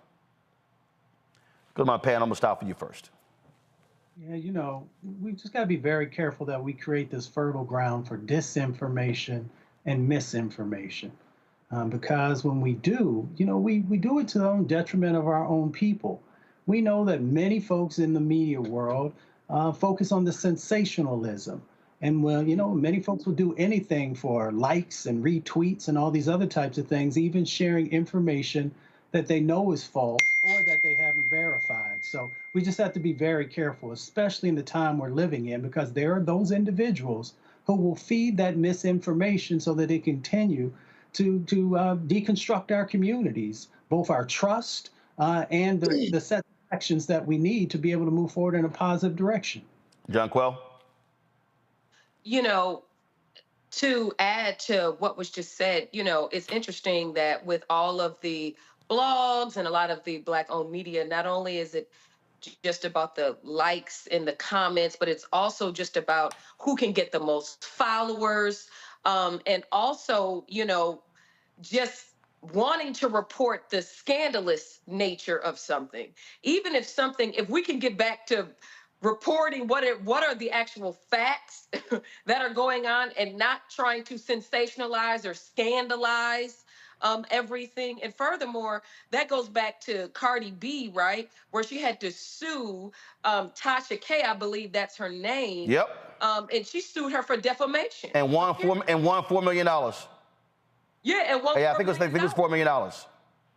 And then after that, and then who followed suit behind her was the comedian Kevin Hart. He then sued her. So also, not only do we need to be careful to report facts, right, and to protect our community, right, because media is one of the most powerful tools that exists. It shapes the entire world's perception of us and our community. It was $3.4 million, not $4 million. Go ahead. And furthermore, when Black-owned media, when you are calling to get the facts of our own stories, don't try to extort the individuals either, because then that precipitated Kevin Hart then suing her because he was given some demands that if he didn't pay a certain amount, that this story was going to air. So don't do that either, right? But all I want, and again, when I did last night, that I was trying to walk people through, because it was hard for a lot of people to understand it. And also today, I was trying to walk them through the economic reality. I was trying to walk them through what happens economically. I was trying to explain to them when Congressman Eleanor Holmes Orton had the General Accounting Office do a report over a 5-year period. The federal government spent $5 billion on advertising. In that 5-year period, Black-owned media got $51 million of the $5 billion. Let me slow that down. I need everybody to understand. Over 5 years, 2012, 2017, I need everybody to understand. Here's the deal, Gavin. Gavin, $5 billion was spent on advertising by the federal government. Black-owned media got $51 million out of the 5. All Black-owned media combined, as everybody, got $51 million out of the $5 billion. Congresswoman Joyce Beatty came to me and she said, we come out on a CBC meeting, there's nobody in the black press out there. I said, Congresswoman, we can't afford to pay somebody $75,000 to $100,000 to cover Congress. I said, but if $1 billion is spent every year with Black-owned media, and Black-owned media got 10% of that money, that's $100 million. Let's say we got 2% of the 10%. Let's just say 2% of the $100 million. It's $2 million. I've said it. With the recent layoffs of BuzzFeed News, of The Messenger, LA Times, Wall Street Journal, Vice, I could hire a newsroom staff. I need everybody listening. With that $2 million, I could hire a newsroom staff of 10 top-notch reporters that would be the baddest black news staff in America. If just us, if we only got 2 million of the 100 million. In the business, $340 billion was spent last year. Today, in New York, last 2 days, yesterday, today, tomorrow, Magna, major ad agency, they're having their upfronts. It's supposed to be their diversity upfronts. Now, let me explain. We kicked the thing off with a Black-owned collective. Then they went from Black-owned media to diverse-owned media. So now everybody up there presenting. We were told that, oh no, they're not gonna be presentations, it's gonna be these panel conversations. My guys at Urban Edge Network there, it's presentations. Were we invited to present? Nope, we weren't. Who controls the money? The agencies do. 24 years ago, BET was sold, Gavin, for $2.4 billion, the assumption of $400 million in debt, for $2.8 billion. Black-owned media was getting 1% of all ad money in the year 2000. 24 years later, it's 1%. So what I say to black people, if we're gonna be sitting here talking about what black-owned media should be covering, then we need black people saying, let's fight for the money. Let's challenge these companies when it comes to the money. Let's challenge Magna and every single company that they represent to ensure that they are providing funds and advertising dollars to black-owned media. This, Gavin, is why we can't hire staff. It's because we are not getting the resources that white media is getting, and we're making do by rewriting other people's stuff. Yeah, and Roland, it's really hard to follow what you just laid out and what Mustafa and John Quell added. I want to first thank you, Roland, for clearing all of this up through your commitment to journalistic excellence. You had a lawyer on last night when you were breaking down this story, and I was watching this segment, and while a whole host of other news outlets were reporting the salacious rumors and jumping to conclusions about what the raids yesterday may have entailed, you and your guest, were very clear in conveying to all of your viewers that we could not jump to conclusions, that it was imperative for us to listen to the authorities, for us to, not conclude anything other than what they had said. And so I want to thank you for doing that. And I want to thank you for refocusing this conversation to where I think it ought to be, right? Which is on the money, on the resources. And there's such clear parallels to the conversation we were having earlier, and to the conversation you had last week, the ongoing conversation about the underinvestment in HBCUs, right? Yep. And so I think it's important for us to understand the ways in which all Black institutions remain underinvested, and it's intentional. And I'm really tired of, our community always sort of being last on the order of funding.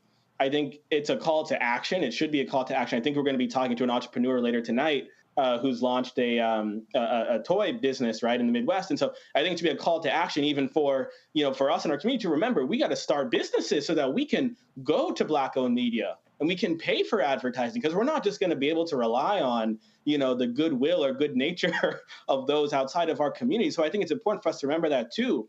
But when it comes to this, when it comes to HBCUs, when it comes to so many other Black institutions, I'm just tired of this underinvestment.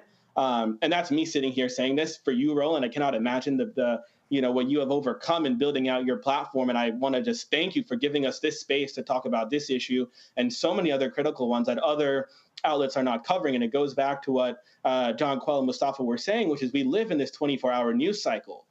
We live in a culture in which collectively we all just kind of don't want to read, right? We see these snippets on social media. We hear these sound bites.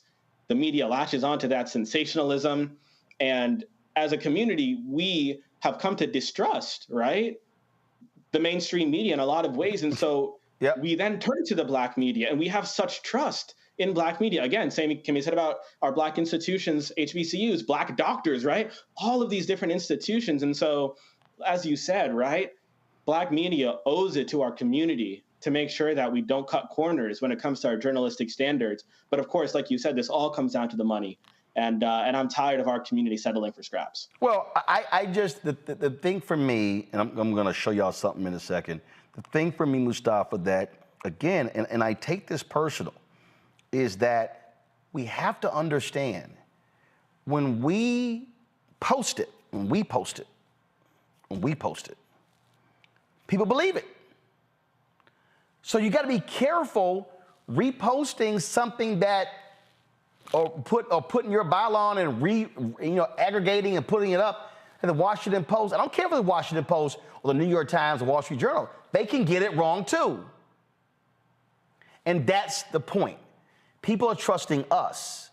And so this is not about, oh, hey, my sources got me the information about the sale of Revolt, but it's a perfect example. What is being reported is wrong.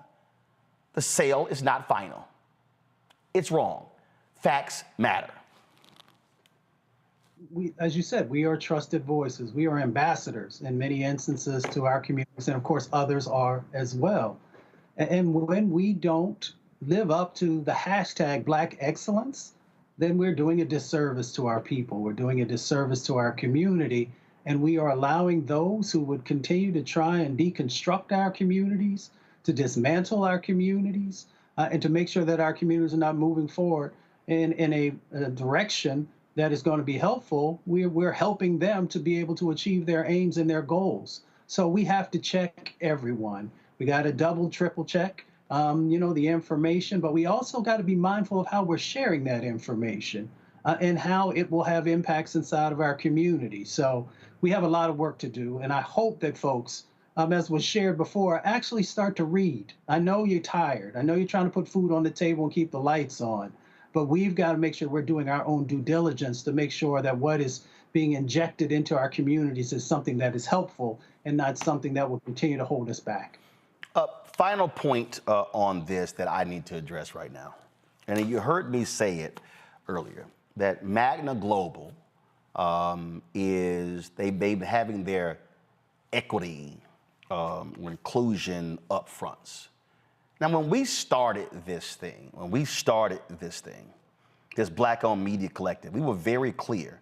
We were talking Black. We were not talking everybody. But what you've seen how this thing is morphed into, no, it's equity, it's everyone. In fact, I'm sitting here, I'm going through emails right now, and I'm looking when we first started this, and I'm looking at emails going back to 2021 when they had their media day. And and so it was like, their media equity up front. 2021. Do y'all realize that it'll be 3 years? It'll be 3 years in March or May. We haven't gotten a single dime from a Magna Global client. But I want to show y'all what happens when we focus on Black-owned and then how they try to shift it to put everybody in the same category. This is the video on Magna Global's Instagram page right now. Watch this.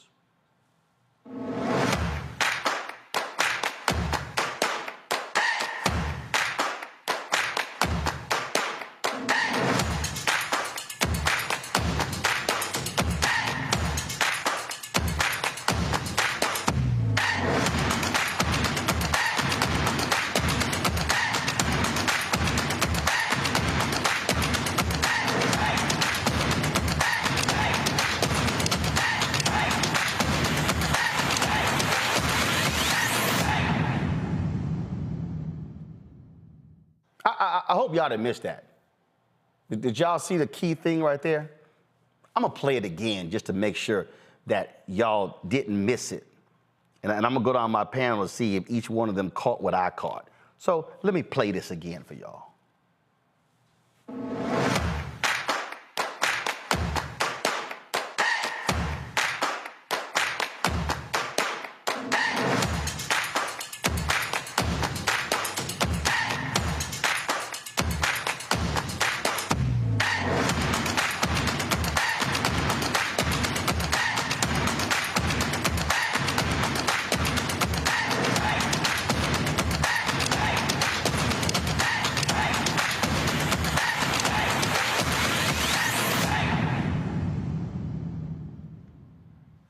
What did you see, Jonquil?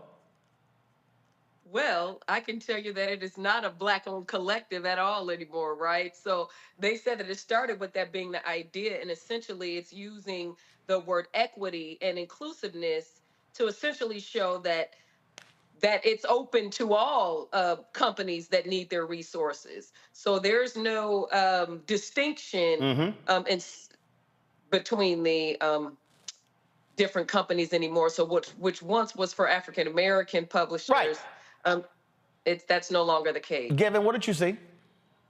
Well, I noticed that they had a long laundry list of everyone else and then put Black last. I noticed that.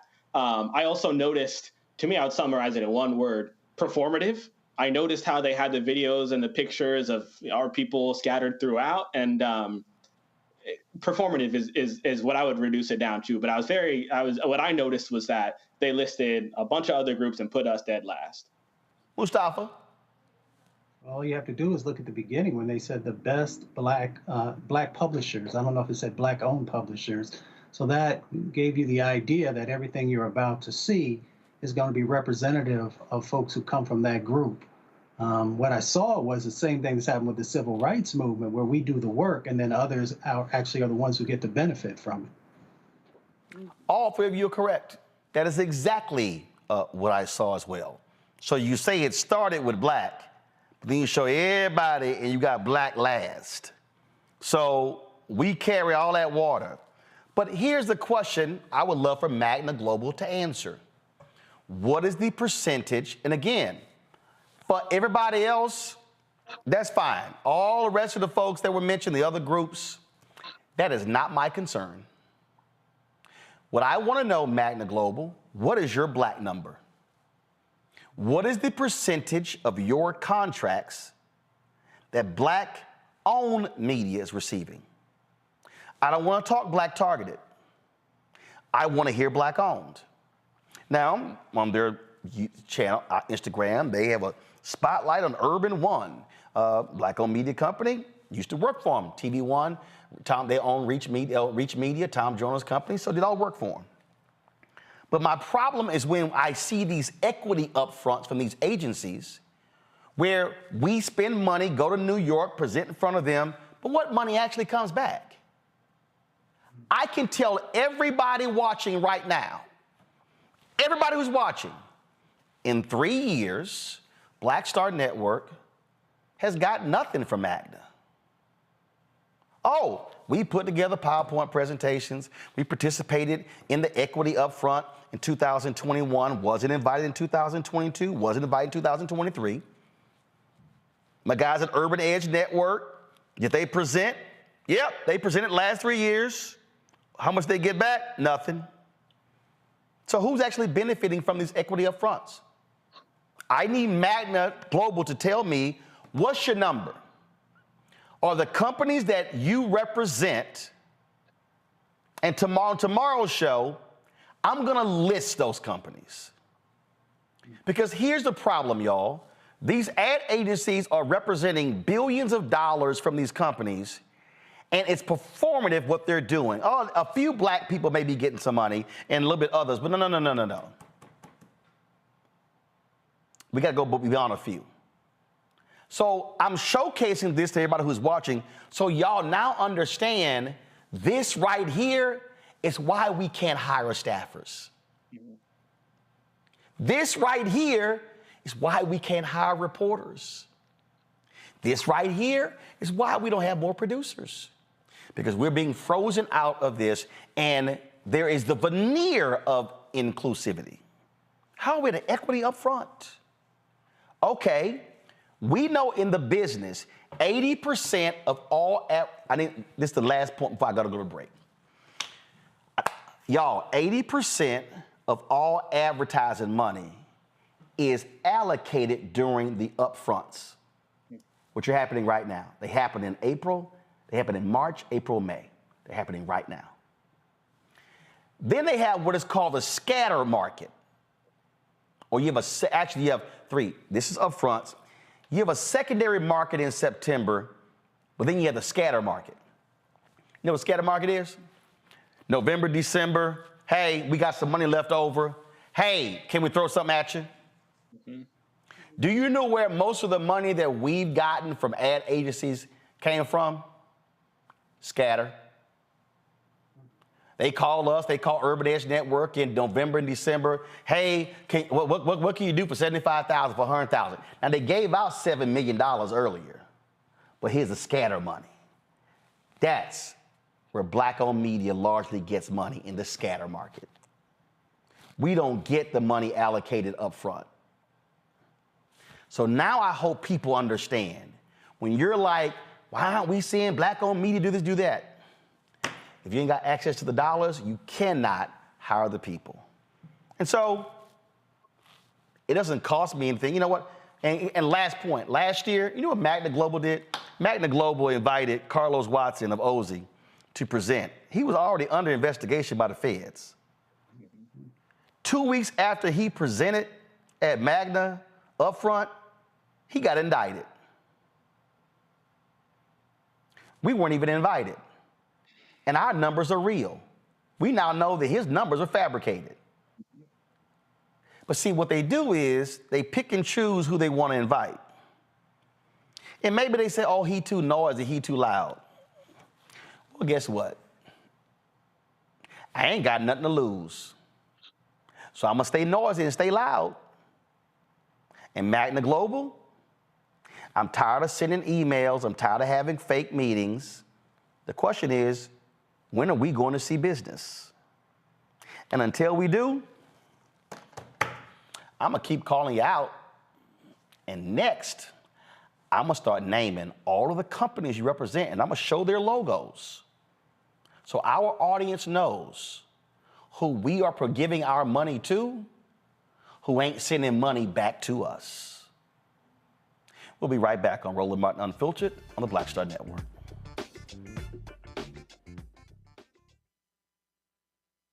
As bad as Trump was, his economy was worse, and Black America felt it the most. He cut health insurance while giving tax breaks to the wealthy and big business. He stoked racial violence, attacked voting rights, and if reelected, vowed to be a dictator and, quote, get revenge.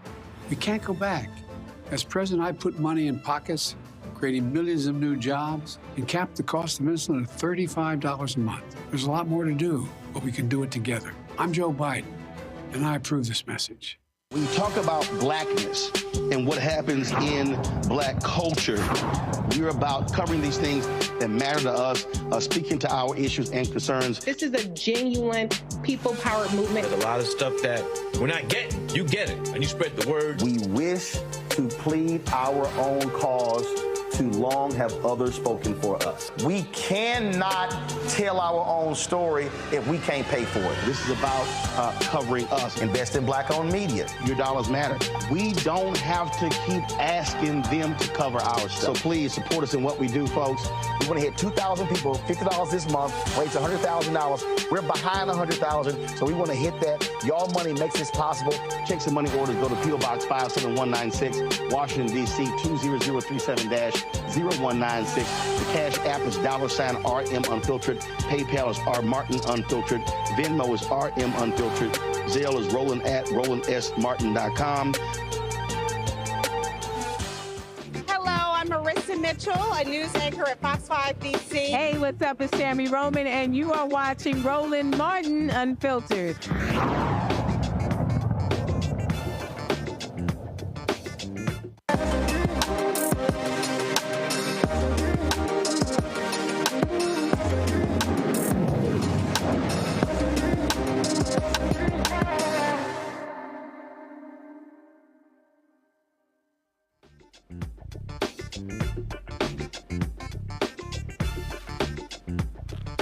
All right, y'all, welcome back to Roland Martin Unfiltered. You know, in Marketplace, we feature black-owned businesses. They're doing a lot of different things. Joining us this week is the president CEO of Just Play Entertainment, Leah Avery, joining us out from Chicago. They have created a game. It says party game for the culture, hip-hop Did you know Hip-Hop Charades. Charades remix? Here's their video. On the real, that's what it is. Okay, so when things are not going good with your music or whatever, I'm about to put this okay, if I'm going somewhere by myself, I am solo. I'm about to be about here like Castro. I'm not fake. Real? Okay, but I grew up in the hood. Real. Or guess the acronym and win 2 points. You need red? All right, then. So, Leah, tell us about Hip-Hop Charades. How did this come about? All right, so Hip-Hop Charades is a family-friendly game that brings families closer together. You have to outguess your opponent with the most hip-hop lingo to win. And I came up with the idea. I was very shy growing up, and games would always help me get out of my shell. And I recall when I was a little girl, my dad had a tire in the backyard. I had an idea to create a carnival in my backyard and charge my neighbors 25 cents to play games like throw the ball in a bucket, like on the Bozo Show. So I've always been creating fun experiences and realize it's my passion and my purpose. So I love bringing family and friends closer together. You know, and again, look, black folk, we love games. We talk about getting together with the family. And again, having culturally relevant games is important. Very, very. A mom even told me that she purchased the game and she had a troubled relationship with her daughter. And after playing hip hop charades, it brought her daughter closer together. So it's all about bridging that gap, and also it's multi-generational. Grandma can play with the grandkids. We have those growing up black sayings as well as the new sayings that you hear nowadays that's trending in social media. Absolutely. Questions from the panel. Gavin, you're first. Thank you so much for being here. I'm curious, I'd love for you to talk about your entrepreneurial journey a little bit. We know that Black entrepreneurs, women entrepreneurs face, tremendous barriers when it comes to starting businesses. You've, definitely navigated that and had a lot of success so far. And it's a shame, obviously, all these obstacles we face, because I feel like we have so much brilliance and creativity and ingenuity in our community. So tell us a little bit about your journey. What's enabled you to have the success that you have, besides just your sheer brilliance and intellect and all of that? And what message do you have for younger Black folks, younger women who want to do what you're doing? You know what? I've definitely had some struggles. My first game came out in 2007, and it was called Catch My Drift. And we did the guerrilla style marketing. We were in local malls, Forest City. I grew up in Chicago, and we were selling the games, and it did great. But it was very hard to take that next step. The income, the income revenue wasn't there for me to scale the brand, and I had to come up with different ideas to reach a wider audience. And what helped me grow was hosting game nights. We would host game nights in Chicago once a month, and we'll play hip hop charades, but also other games that brought back nostalgic memories like musical chairs and Battle of the Sexes games. So even to this day, there's still a struggle. But after COVID, during COVID, it was great for all Black card game creators to really blow up, and that's what's really been happening. And a lot of my peers that has these cool games, we actually stick together.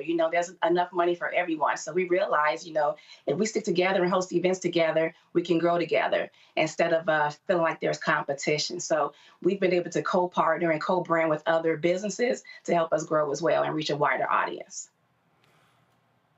Jonquel? Well, first I want to say I'm so excited about your hip hop charades. I'm a big cards player. I wanted to know specifically, it's interesting how your game is transgenerational, right? Where you can include children as well as the grandparents as well. A lot of card games are either specifically really adult focused or more children focused. So what inspired you to make that blend? That's a great question. Over the years, I would realize that, the cards that I would come up with would only resonate with people that's my age. And, going to trade shows and dealing with a direct to consumer, I realized a lot of people may say if they're older, I'm not going to guess that, or hip hop charades, I'm going to be bad at that, So I wanted to change that and make them feel like you can play it too. You'll feel comfortable guessing these phrases too. And that way you can communicate better with your family. So that's what it's all about, is bridging that communication gap and, telling everyone all the coolest phrases that's out nowadays. As you realize, it's hip hop culture, but it turns to pop culture once it gets to TV. There are certain phrases you hear nowadays that we heard it years ago, but now it's all of a sudden new, or they call it pop culture. So we're just trying to keep people up to date in these streets on all the hip hop lingo and keeping our conversations cool. Mustafa.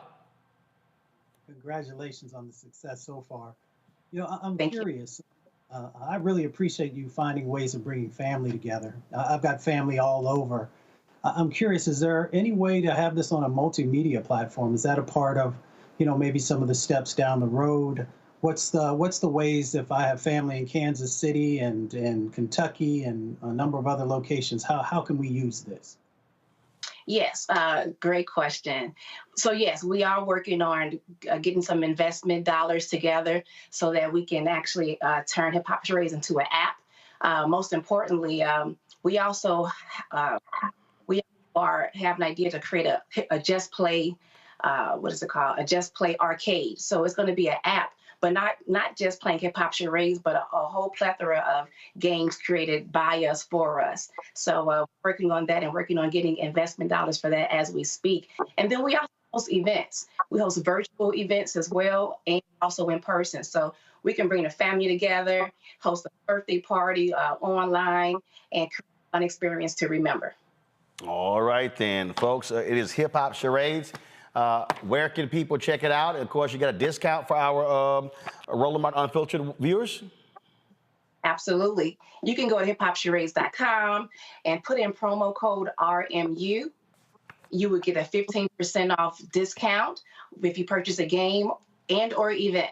We also we're actually in Chicago, Atlanta, and Nashville. So we also travel and host team building events as well, and special events to celebrate special occasions. All right, then. Well, Leah, we appreciate it. Good luck with Hip Hop Charades. Thank you. All right. Appreciate that. Thank you very much, folks. We come back. Deion Sanders says, my son ain't going to some NFL teams. He damn skippy. He right. That's next on Roland Martin Unfiltered on the Black Star Network.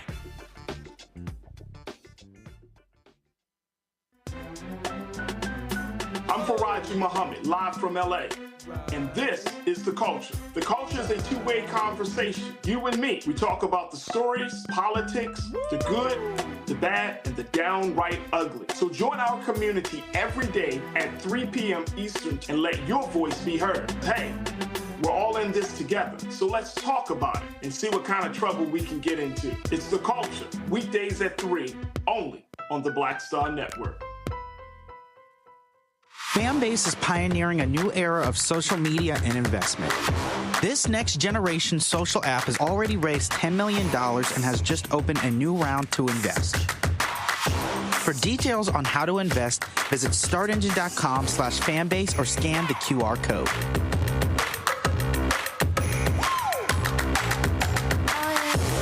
Another way we're giving you the freedom to be you without limits. I'm Dee Barnes, and next on The Frequency, we're talking about the rise in great Black literature and the authors who are writing it. Joining me will be professor and author Donna Hill, discuss her writing journey and becoming a best-selling author.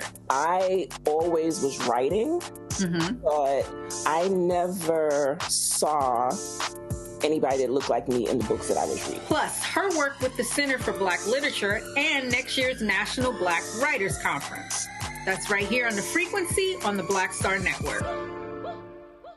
Hello, I'm Paula J. Parker. Truly proud on the Proud Family, Louder and Prouder on Disney+. And you're watching Roland Martin, Unfiltered.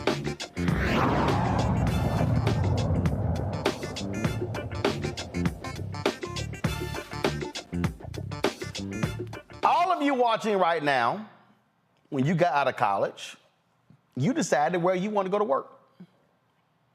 Gavin, John Quayle, Mustafa, likely were like, hey, let me look at offers. What part of the country I want to work in? Do I want to work in a small place, a mid-sized place, a corporate place? Do I want to work in a major company? Do I want to sit here? Hey, do I want to work in a warm climate? Do I want to work in a cold climate? Do I want to work what part of the country? All those different decisions were made. But if you're an athlete, wherever they tell you you get drafted, that's where you go. Baseball, basketball, football, the top revenue sports. Now, tennis, you can turn pro early.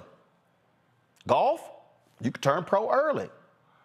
But the team sports, nah, you gonna go where we tell you to go. It's called the draft. Just like the military draft.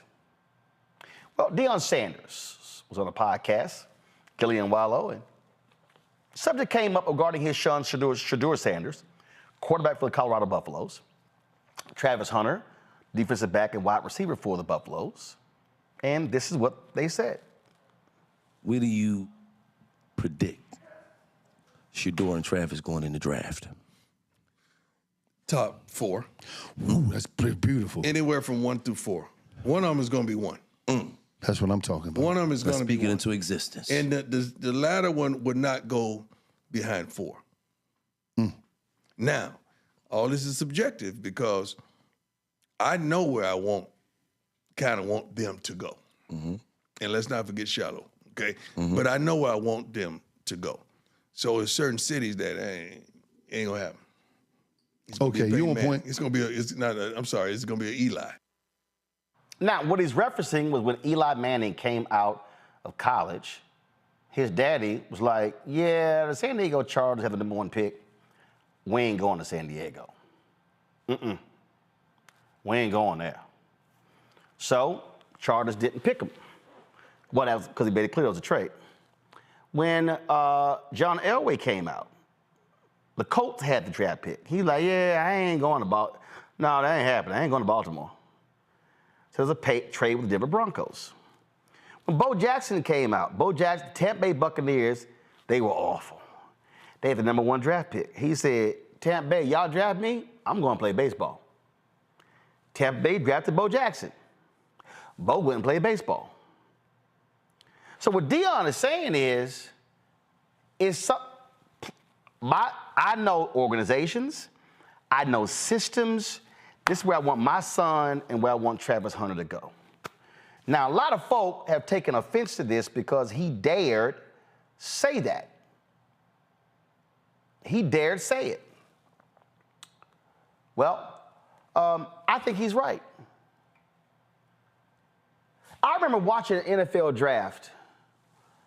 Was it Zach LaVine? I think it was Zach LaVine. Man, when they had a pick, Zach LaVine, if I find it, y'all look up, I think Zach LaVine was supposed to get drafted. I think the Timberwolves drafted him. My man was pissed when he got drafted. I think it was Zach LaVine. And the video was, he was, awful team and it's cold as hell. And my man was like, hey, I ain't trying to sit here and go to that particular place. Those things, they've happened. I think it was Zach LaVine. It was some player.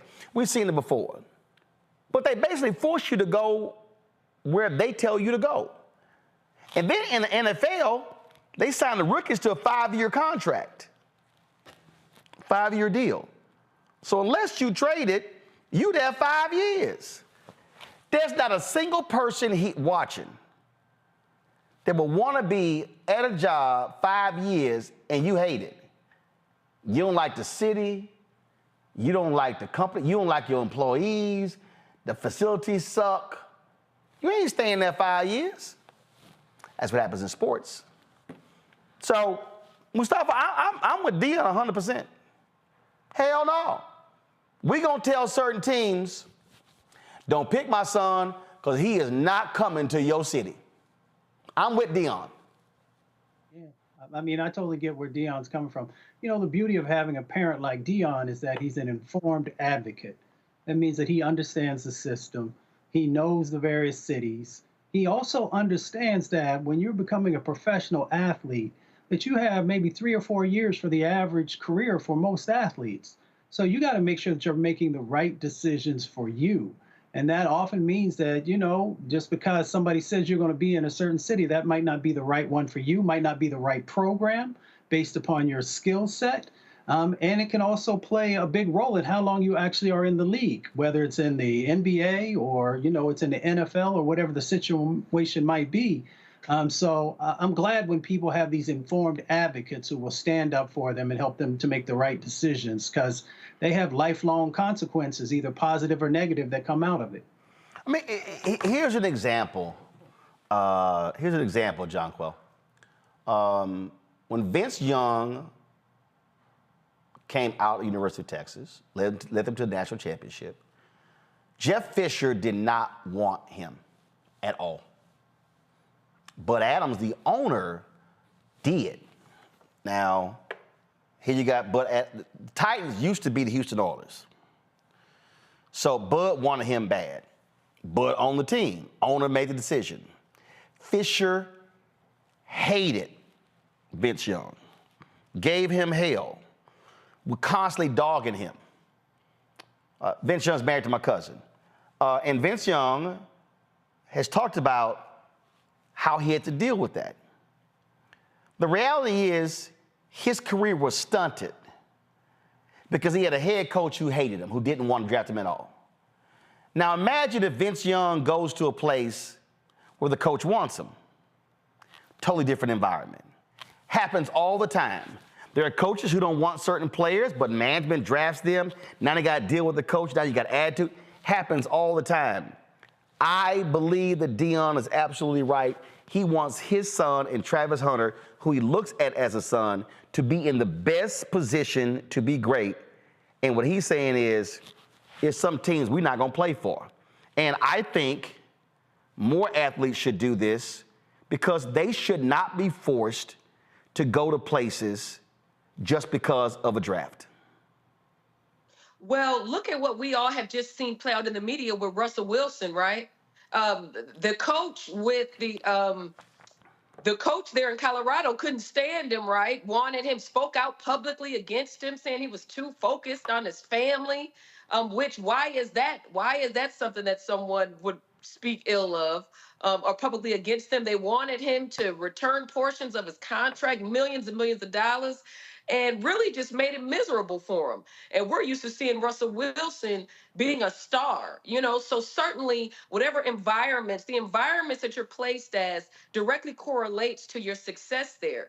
Secondarily, as it relates to Deion Sanders, I mean, Deion Sanders is a legend, right? There's only one Deion Sanders. There's only going to be one Deion Sanders. So not only does he have the knowledge, the skill, the connections, but also, lastly, ever since these NIL deals have come along, college and high school athletes have more leverage now, right? A lot of them are millionaires.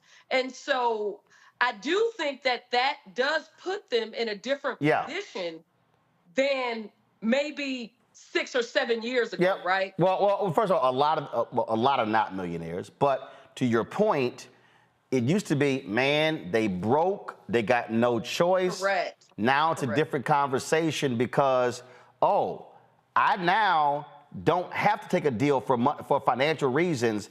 And you're absolutely right. That's what's changed the game. Correct. Gavin. Yeah, more of this. And I want to expand this out even further, right? Like this is an example of Black athletes harnessing the leverage that they have, right? Because we know there'd be no NFL, there'd be no NCAA without Black athletes. It also reminds me of the news we heard recently where Derek Johnson, the head of the NAACP, is now telling athletes at the college level, I guess high school seniors who are looking to play in college, to stay out of Florida. Now, look, I don't know how effective right now that approach is going to be when most athletes decide where to play based on where the best opportunity is going to be. I don't blame them for doing that, for considering, where they're going to get the most playing time, where they're going to get the most investment of resources. We just got to decide how serious we want to be about using our leverage, right? And John Quayle is right. Athletes have a lot more leverage now with NIL. What we also got to make sure we do is we got to make sure, going back to our earlier conversation, that our HBCUs are well funded. Roland, you keep beating the drum on this, which is that the Biden-Harris administration has called out the underinvestment, the underfunding in HBCUs. Where we are right now is that Black athletes should not have to choose between going to a school that, or, at the college level or at the NFL, right? Going to a team, I'm going to talk about college, going to a university that's not, going to support them as athletes, as students, that might be in a state where we've seen a bunch of really regressive laws being passed, but where they might get really good investments, or going to an HBCU where they're going to get the nurturing, they're going to get the support, right? But that doesn't have the resources. So we got to close that gap, right? And I'm really glad, Roland, that you brought this up as a topic for tonight. A little known fact about myself is that I spent my first 2 years out of college working for the NFL.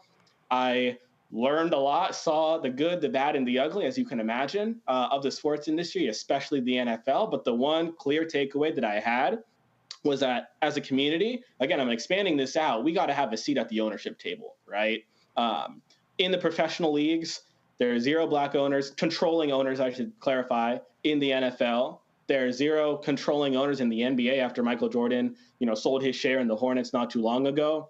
There's zero controlling owners in, the MLB. Sheila Johnson, Black woman, right? She is the governing owner right now of the Washington Mystics. We need more of that, right? When you look at the sports industry writ large, we need to have more Black owners, well, a Black owner in the NFL's context, and a critical mass of Black owners who have seats at that table.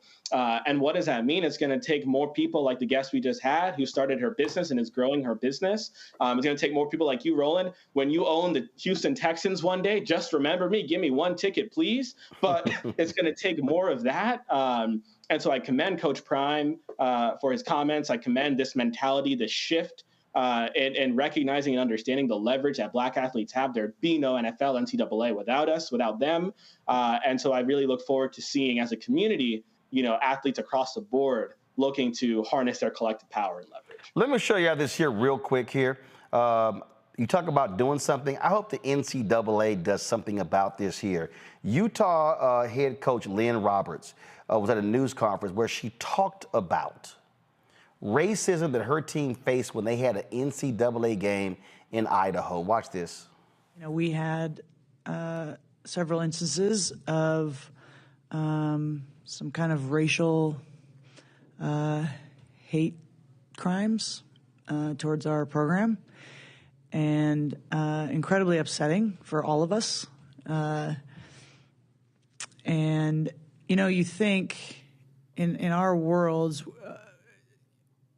that, in athletics and in university settings, it's shocking, in a like there's so much diversity on a college campus, and so you're just not exposed to that very often. And so when you are, it's like, and you have people say, man, I can't believe that happened. But, racism is real, and it happens, and it's awful. And so for our players, whether they are, white, black, green, whatever, no one knew how to handle it, and it was really upsetting. And for our players and staff to not feel safe in an NCAA tournament environment, it's messed up. And so we moved hotels, and the NCAA and Gonzaga worked to get us in a new hotel, and we appreciate that. But yeah, that's what happened, and it was a distraction and upsetting and unfortunate. This should be a positive for everybody involved. This should be a joyous time for our program, and to have kind of a black eye on that experience is unfortunate. We had NCAA, don't play any more games in Idaho. Mustafa? Yeah, I remember when I was a college athlete, and the first time that I ever had to deal with racism as an athlete was actually in Tennessee. When we started the show, I was actually thinking about that. The NAACP, the NCAA, maybe them also have to do a better job. They have to understand these dynamics that are going on continually. From the beginning, when we first integrated into sports to today, that there are still both the mental and the physical and the spiritual impacts that happen because of our exposure to racism. So for younger people, especially who have not yet been able to develop the skills to be able to deal with those types of things, it can have long-term impacts. So I'm hoping that we continue to put pressure, that we make sure that they continue to evolve, and that we hold them accountable. Because when you're an athlete, and if you do something that's not to the letter of the law that they've put out, then there are ramifications. But unfortunately, those associations who are often over top of athletes don't often have to follow the same sets of rules and don't have to continue to evolve and grow. Jonquil.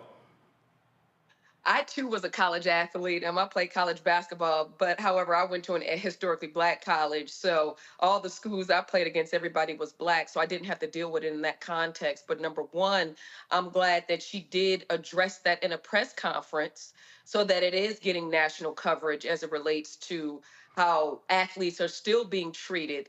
And frankly, just historically, just what athletes have had to endure. My father is a NCAA college basketball Hall of Famer. And, you know, even growing up during the era of what he did and what he had to go through as an athlete, he went all the way to New Mexico State to play basketball and avoided Duke and some of the other schools because of how historically how athletes were treated. And it's still something that is still going on today, and it's something that we cannot ignore. Kevin?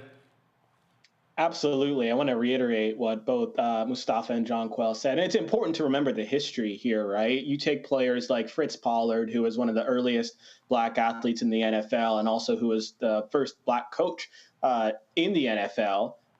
Nowadays, we have the Fritz Pollard Alliance, an organization that's dedicated to increasing the diversity of Black coaches and other front office staff right across professional sports, or at least the NFL. And, you know, when he was in the league back in the day, you know, he and so many others couldn't stay at the same hotels as, you know, the white players, couldn't dress with the team in the locker room, couldn't eat, you know, with the rest of the team in restaurants. And so when we see these things, these instances like the coach just described playing out today, I just think it's important to remember the history here and remember that obviously what we're seeing now is nothing new, but it helps us keep in context, right? The importance of, you know, remembering this history and it should instruct us and guide us now toward the future that we need to create in sports. And again, to what I said before, you know, I do think that for us to truly see that change, it's going to take obviously more, you know, Black folks in position of leadership across sports, but also, like I was saying before, at the ownership table who can truly, you know, use the power, you know, of the purse and truly, you know, make the lasting change that's necessary, you know, in sports and in society broader than that. And there are obviously unique barriers within, you know, the sports industry that keep that from happening, but there are a whole host of barriers that exist, you know, outside of the sports industry, which is why, you know, we have yet to see, you know, more Black folks have the capital to be able to, you know, afford these increasingly expensive teams. And so, you know, it's going to take a full court press, to use the sports analogy there. But I appreciate the coach calling out that. And it's important for us to keep the history in mind as we try to you know, steer toward a better future for sports. All right, folks, look, we appreciate it. Thank you so very much. Kevin, Jonquel, and Mustafa, thank you so very much. Folks, that is it. We will see y'all tomorrow right here on Roland Martin Unfiltered on the Black Star Network. Don't forget to support us in what we do. Send your check and money order to P.O. Box 57196, Washington, D.C., 20037-0196. Cash App, $RM Unfiltered. PayPal, Martin Unfiltered. Venmo's RM Unfiltered. Zelle, Roland at RolandSMartin.com. Roland at RolandMartinUnfiltered.com. Don't forget, download the Black Star Network app, Apple phone, Android phone, Apple TV, Android TV, Roku, Amazon Fire TV, Xbox One, Samsung Smart TV. You can also, of course, check us out on our FAST channel. You can go to Amazon Fire on Amazon News. You can go to, of course, Plex TV, Amazon Freevee, and Amazon Prime Video. And of course, you can check us out. I'll get my book, White Fear: How the Browning of America is making white folks lose their minds. Available at bookstores nationwide. Get the audio version on Audible. Folks, I'll see y'all tomorrow right here on Roland Martin Unfiltered. Black Star Network is here. Oh, no punch! I'm real revolutionary right now. Thank you for being the voice of Black America. All momentum we have now, we have to keep this going. The video looks phenomenal. See, there's a difference between Black Star Network and Black-owned media and something like CNN. You can't be Black-owned media and be scared. It's time to be smart. Bring your eyeballs home. You dig?